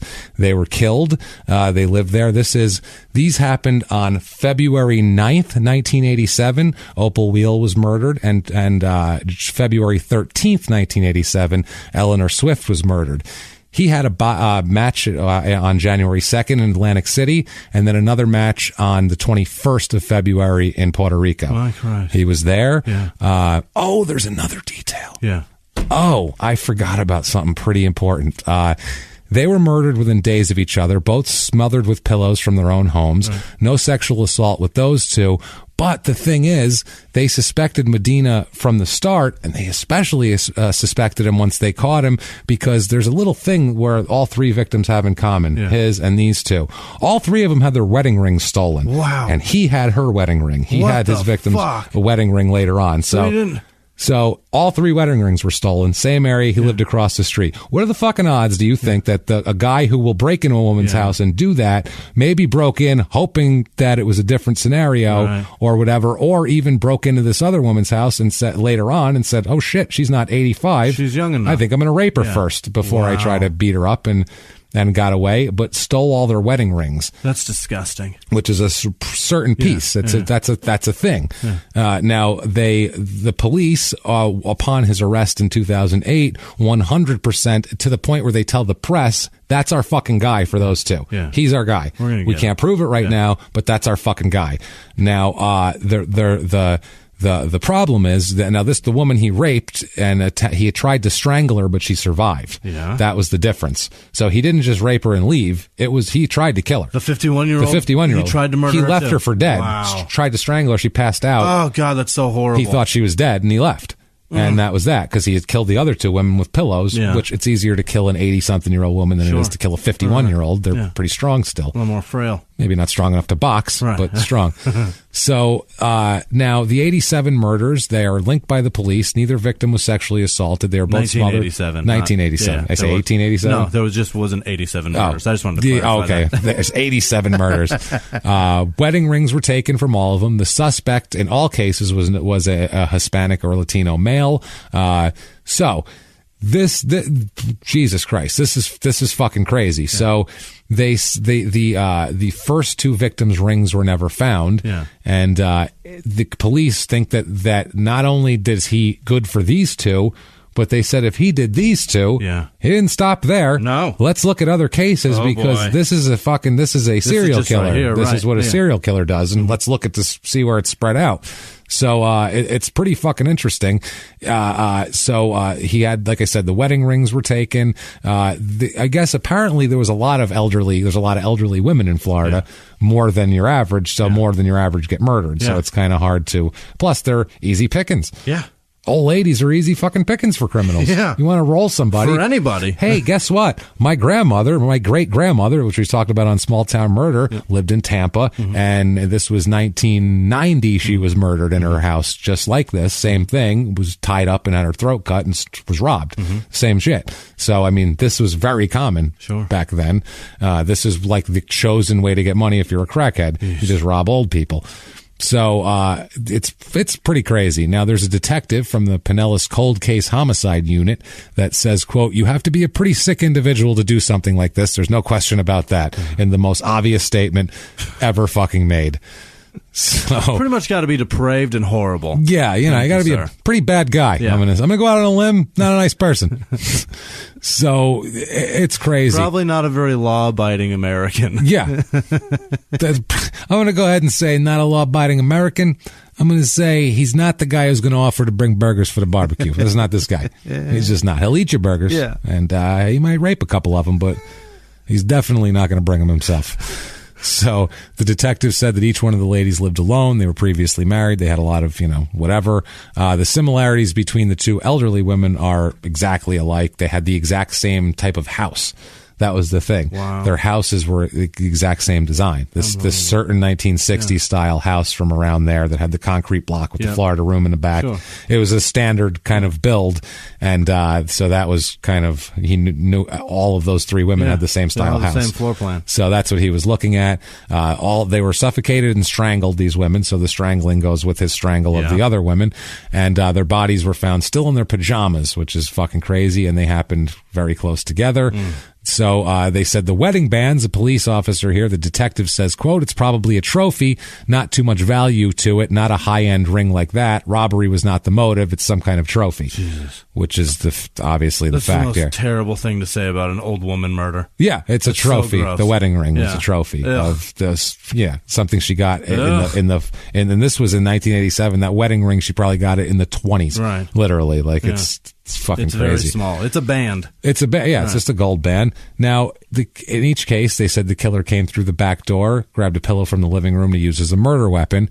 In one crime scene photo, you can see the killer's handprints on the carpet where he crawled to the couch. You can see, like... Where he did? He crawled, made his way in and crawled quietly. Gross. So not handprints, like you can see indentations of where he was That's so crawling horrible. On the fucking carpet and creeping in over because old people like to like rake their carpet perfectly over to the couch to get the pillow to then sneak in. So grossed out. It's fucking terrible. So they said that the detectives most likely probably spoke with him. They know they spoke with him because they did more than 100 interviews with people in the neighborhood, and they've talked to him investigating all of those crimes. So the one he was convicted of and the ones that didn't go. So they say that it's Roberto Medina, though, and they were shocked when they found out. We think it's that Roberto Medina guy, and they're like, he's a fucking boxer. And then they looked at the rest of his story, and they're like, no, he's not. What the fuck is going on here? He's barely a boxer, guys. Yeah, it's fuck, man. They said, this is what a detective here says, quote, he knew exactly that they lived alone. It was not a random act. He knew about them before getting into the house. So they're saying that he was, whatever. They're saying that he is, now that they have him in on this rape charge, they're going to try to, try to pin these other murders to him from that way. He says, detective said, quote, there's just no way to know what's in his mind at the time. Because they were like, why would someone do this? Well, who the fuck knows? It's disgusting. It's a horrible thing to do. So there's also a set of 1970s murders in this area, but they're linked to a black male, and these two are linked to a Hispanic male, and also he was like in and out of jail in Colorado and had no ties to Florida at that moment in time. So there's no way he could have done those. So, but in 2003, they said that in the Eleanor Swift case, this is the one he actually was convicted for, the rape. He is. They said that they had fingernail scrapings, and they finally tested them in 2003. Jesus, which, dude. That's a little long. That I think. A while. I'm sorry. Eleanor Swift was one of the murder victims. Okay. Not the. Not his rape victim. And so they took fingernail scrapings. Finally in 2003, and found that they were empty. Okay. So that's how swiftly the wheels of justice are moving in Florida. If you rape and kill an old lady, or if you strangle and suffocate an old lady, in 15 years they might scrape under her fingernails and not find anything. To see if your DNA is there. Right. So how did they fucking miss this shit? Right. That's a pretty good thing here. Well, they talked about this there's a deposition that we talked about a second ago, and they said that they did initial fingerprint testing that didn't lead anything, and then had the fingerprints analyzed again, and it got Medina. So they asked him that, the detective said he picked the case up as a cold case and tried to just see if he could do something with it. And they said eventually, he said he came up with a suspect, and he said it began in 1994, which is still 7 years later, by trying to have the evidence analyzed at the Florida Department or whatever the fuck. We weren't able to get anywhere at that time because of the technology. Then in 2007, I reopened it by having another whatever this is, organization section rerun the fingerprints, and that's how we identified Medina from the search on a latent print that was lifted off an insect repellent can at the point of entry above the burglar. And they said, why the fuck wasn't this picked up before? He's been in prison all over the place. He's been in state prison. He's in the system. He's fingerprinted all over the place. How do you pray tell Florida authorities what the fuck? What the fuck are you doing? It's true though. He's been fingerprinted by the boxing people. He's been fingerprinted fucking in prison. He's been fingerprinted everywhere. His prints are on file. Jesus Christ. So they said, what the hell? What is that about? And they said, so his fingerprints have been on record from way back. And this guy says, well, you'd have to ask the fingerprint guy, but it has to do with the sensitivity of the software and the way in which latent examiners code the fingerprints. And he's on break. So he's smoking. He's out back smoking. We almost done with smoking? When you're done, come in. They got a question. He's going to be a while. It's not important. Don't worry. Just finish your cigarette. What are we doing, dude? He's over there with that cheeseburger on the fingerprint machine. Yeah. Those greasy fucking cheeseburger fingers on it. So they said, it depends on that. Then he says, depends on the quality of the fingerprint and the quality of the latents that's been entered by the examiner. So you could have prints. We've had many cases where we've had prints on file of people who had arrest prints that were made at a later date because of the sensitivity of the system when they were entered. So they asked him, so basically his fingerprints or the unknowns had been run before? And he said, yeah, they have. Yeah. And they just missed it completely for 20 years. That's a better answer. How many other people would happen? Boy, did we fuck up. Yeah, so they said his prints are in the FBI database because of the software or hardware or whatever. It didn't show up, and he says, yeah, that's correct. That's my understanding. But it would be better to get someone who's an expert to figure that out. So, holy shit. Dude, okay. First of all, everybody's got to feel like shit who had this guy's back. For sure. His wife, most of all, because his girlfriend at the time was, he's such a good guy and he's just out of prison. Meanwhile, he's out raping a woman before he goes back to jail. Yeah. All these articles about what a great guy he is and all these fluff pieces. He's literally definitely raping one woman and possibly murdering two others and God knows however many more. Jesus Christ, man. And that's terrifying. You got to feel bad for a few of the fucking people who felt bad for him because they didn't know any better. And what the hell do they know? I feel bad for the old ladies because, the city, they should have protected them. I feel bad for all these people, Jimmy, but not nearly as bad as I feel for John Garcia. Oh, God, this is so deep. Vice President, Global and U.S. Business Operations at Analam Pharmaceuticals in Massachusetts. John Garcia, manager at J. Garcia Investigations and Protections, LLC. He's a former LAPD officer there for years. Roberto Medina, Dr. Roberto Medina, MD, cardiologist in Florida. He's even in Florida. You look up Roberto Medina, Florida. And that guy comes up. You get that guy and rapist and possible serial killer. And finally, Roberto Medina, CEO, Global Moving and Relocations. I thought that was appropriate for this guy in the greater New York City area. And one more, just because this is too shitty to be anything else. Roberto, quote, Flaco Medina, a welterweight boxer. What? From Mexico. Wow. The same weight and everything. He's 6-1, this guy. His last fight was a unanimous decision loss on September 6, 2018. So he might be done. We don't know. 2010, though, here, Roberto is up for, obviously, he's finally up for sentencing on this thing. It's a no trial. He's adjudicated guilty. I don't know if it was a plea or whatever. It's a felony sexual battery here. He ends up going, but what ends up happening is when he's brought up for that, they find out from his fingerprints, we have other shit. Yeah. Not the shit we're looking for, but you robbed a bank in 1996, motherfucker. Wow. You robbed a bank in 1996. That was you. Guess what? We're rolling that into this too. Guess what else you did? Money laundering. Good Christ. You fucking money laundered in 2002. So guess what? More federal charges, asshole. So they're going to roll a 1987 sexual battery, which is a plea deal. And as a result of this plea, because they had all these federal charges over him, that all of these things would be served concurrently in federal prison. Oh, boy. Concurrently in federal prison here. So that is the deal. Yeah. He is sentenced to prison. He is, I believe, that we never get an exact sentence, but from what I see, I believe it was a may fuck off, I think 15 years, which is not bad for a fucking break and enter, rape, and bank robbery. It's pretty decent. Either one of those should get you more than 15 fucking years, I would say. In 2000, that was 2010. Yeah. In 2015, he's released from federal fucking prison and placed on probation for his federal crimes. My fuck. So, what?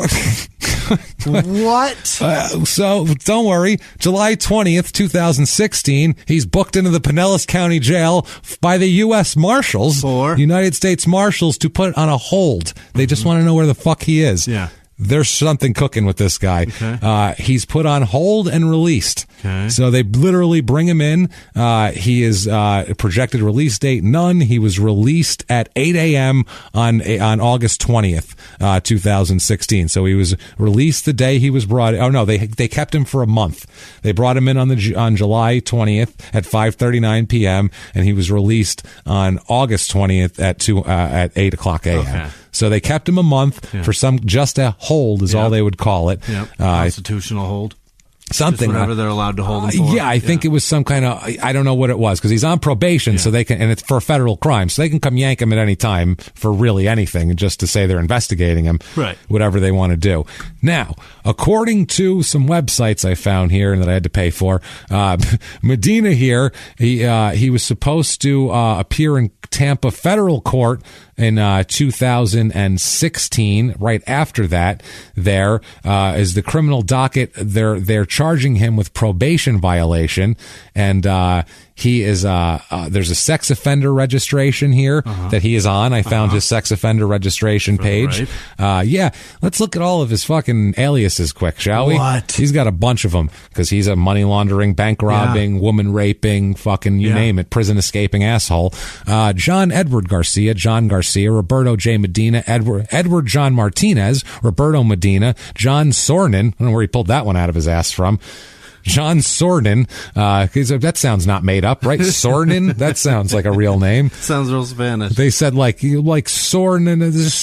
Yeah, I like that. I'll be white today, just be a super white dude. Edward Martinez, Roberto Medina, Madeina. Okay. Robert Charles Medina, Ed Martinez, John Lovato. Now he's Italian. He's Demi's grandpa now? What is that? I guess. Lloyd Garcia, Ed John Lovato, and Floyd Garcia. Okay. Those are his fucking aliases. He's got to stop it. Dude. It's too many. Also, on his sex offender thing, as I can show you here, I can pull it right up. His address is on there. His really? Like home address is on. What do you? Let's not do that. Come on, I'm not going to read his home address. If you want to look it up, it's on there. Right there. I mean, it's fucking public records of his sex offender list. And if you live near him, someone's brought that to you, that thing. But I'm not going to read anybody's address. Obviously, not good. But it's on there, and it's fucking weird. I have a quote from him that we can kind of end this on here. He says when they ask him before he's obviously arrested for all the rape and all that sort of shit. Yeah. They ask him, what does this all mean to you? And he said, quote, "I'm not going to come out and tell my son.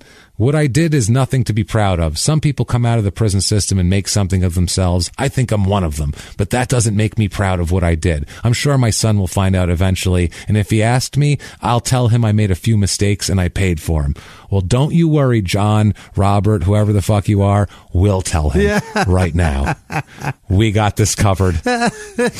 You don't need to do it. We'll take care of it for you. We'll take the burden off of your shoulders. Your son Googles you, he'll find out all about you. Yeah, this is going to come up first because this guy is hard to fucking find, man. He's not a real famous guy. Somehow this is not a huge story. This is what I mean. This is a crazy fucking story.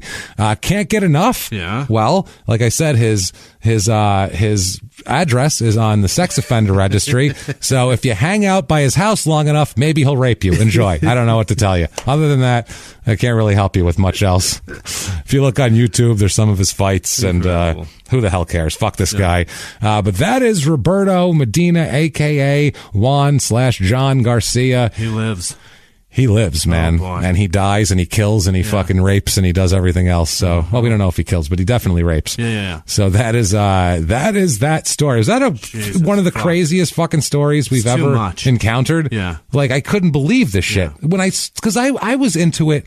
I was just reading the story when I first got into this case of a guy who was like this fugitive that no one knew was a fugitive, and he became this boxer, and then they caught him, and then they put him back away, and then he came out and he boxed a couple. That was the story for me. Like, I was cool with that, like, as a story. He's arrested 61 times. I could have went into the details of some of that shit. Now he's coaching boxing. Whatever. Yeah, whatever. It would have been fine, more like a Willie Mays Aikens story, like type of thing, except with a hidden deal.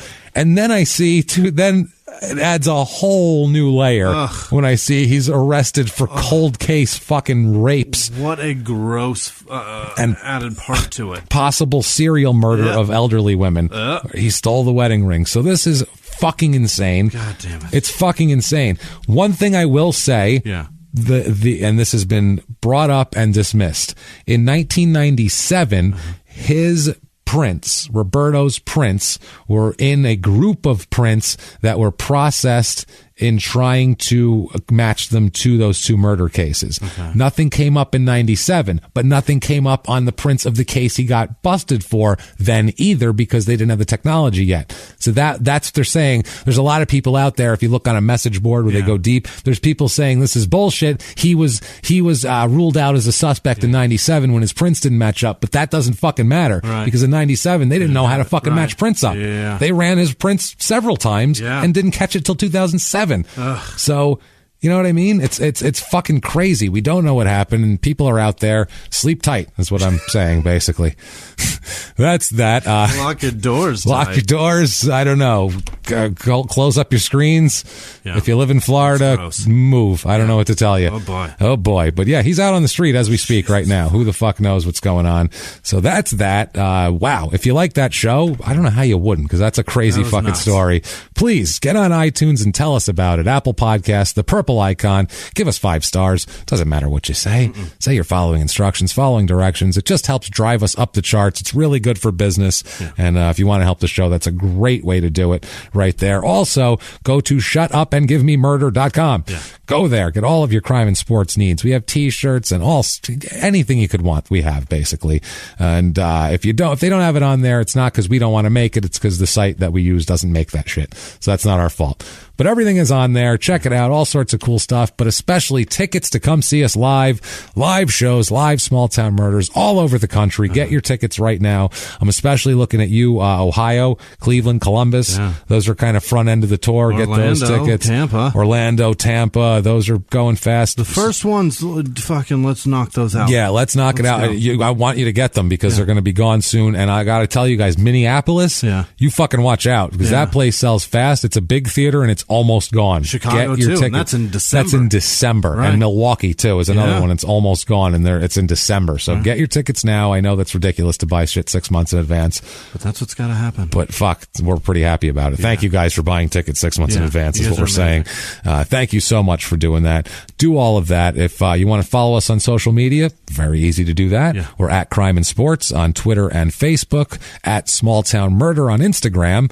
And with that said, I think it's time to talk about the superstars, the people who really make this show work, the people, they couldn't help the show out more if they went out, got a career as a professional athlete, and then fucked it up with a crime. It's the only way they could help the show more, really, would be to give us an episode about them that was crazy, where they jump off the 20th story of a building and land on a cop or some crazy shit like that, and both liquefy, or I don't know, some insane shit.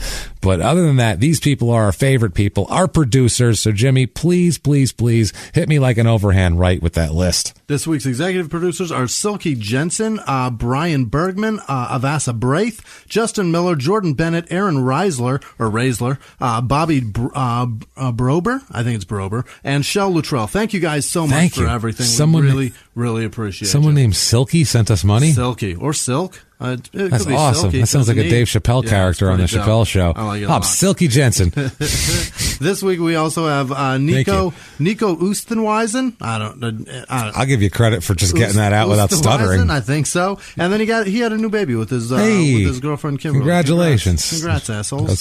He had a new baby with the lady down the street who his wife doesn't know about. Some chick named Kimberly. Hey. Reagan Shalkley, Ashley Vio, Gwendolyn Guthrie, Thomas Smith, Taryn Cox, Jesse Hartman, Casey Huffman, Stephanie with no last name, Mike Cole, Melissa Maestas, Mary Elizabeth, Kristen Tomlin, Sarah Poilert.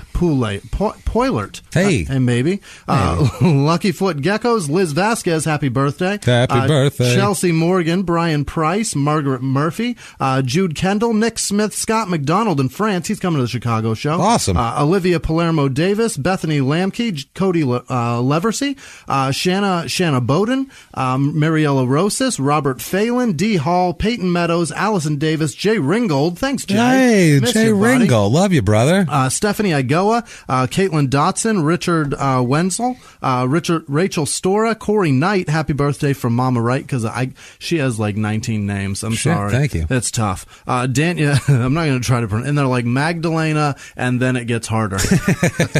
And more complicated from there. Danielle Doan, Chris Brooks, Hunter Perry, Alex Rimersa, Haley Ellis, Sandy Workman, Ashley Wells, Steve Schnell. Thanks, Steve. Thanks, brother. Megan Bellin, Marcia Peterson, Mark Pearson the third. No, the second. Yeah, it's Mark Pearson the second. His Junior. kid did. Yeah, and he donated both ways. Thank you so much. Meredith Ottery also did that. Sounds so dirty when you say that. It does. Meredith Ottery donated both ways. Made a deposit in both sides of me. Joey Leshnak, Dana Hartshorn, Jason Michael Smith, Jorge Santos, Lauren Demeroth, Nicholas Kreider, Richard Hyman, I think.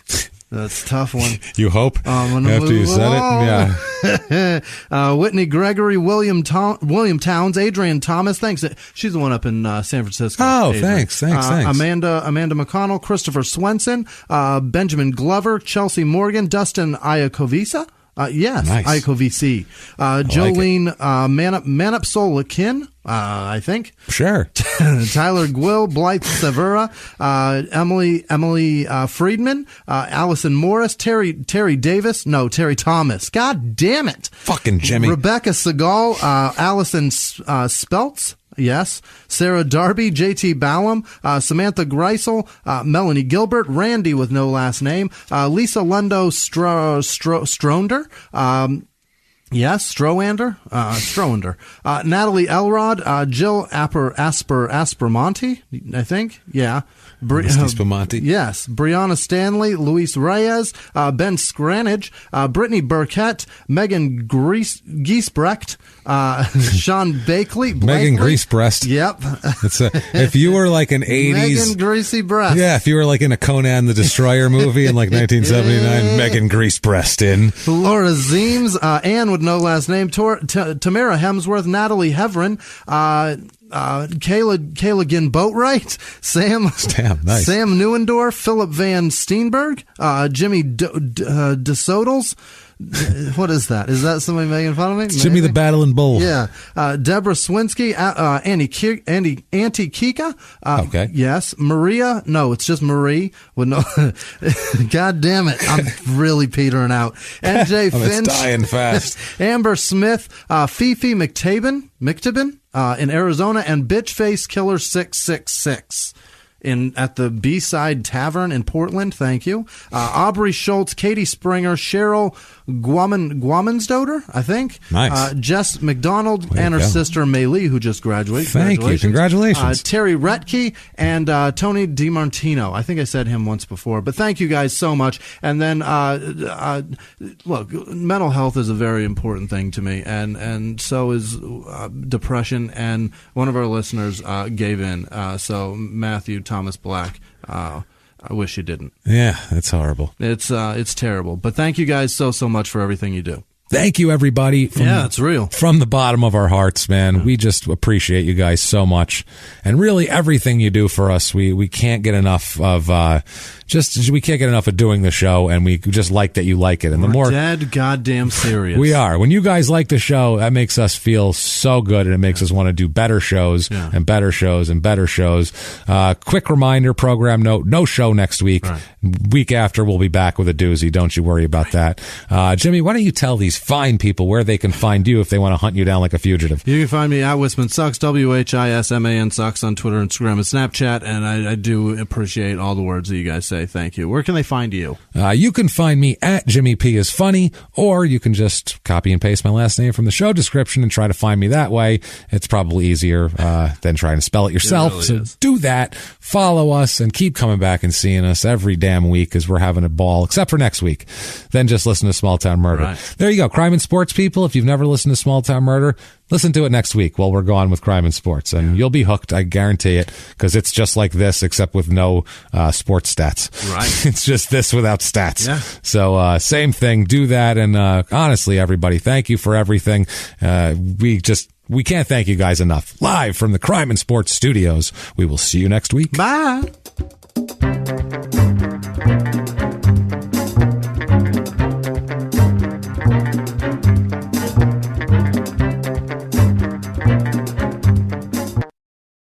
you like crime and sports, you can listen early and ad-free now by joining Wondery Plus in the Wondery app or on Apple Podcasts. Prime members can listen early and ad-free on Amazon Music. Before you go, tell us about yourself by filling out a short survey at Wondery.com/survey. A few miles from the glass spires of Midtown Atlanta lies the South River Forest. In 2021 and 2022, the woods became a home to activists from all over the country who gathered to stop the nearby construction of a massive new police training facility, nicknamed Cop City. At approximately 9 o'clock this morning, as law enforcement was moving through various sectors of the property, an individual, without warning, shot a Georgia State Patrol trooper. This is We Came to the Forest, a story about resistance. The abolitionist mission isn't done until every prison is empty and shut down. Love and fellowship. It was probably the happiest I've ever been in my life. And the lengths we'll go to protect the things we hold closest to our hearts. Follow We Came to the Forest on the Wondery app or wherever you get your podcasts. You can binge all episodes of We Came to the Forest early and ad-free right now by joining Wondery Plus.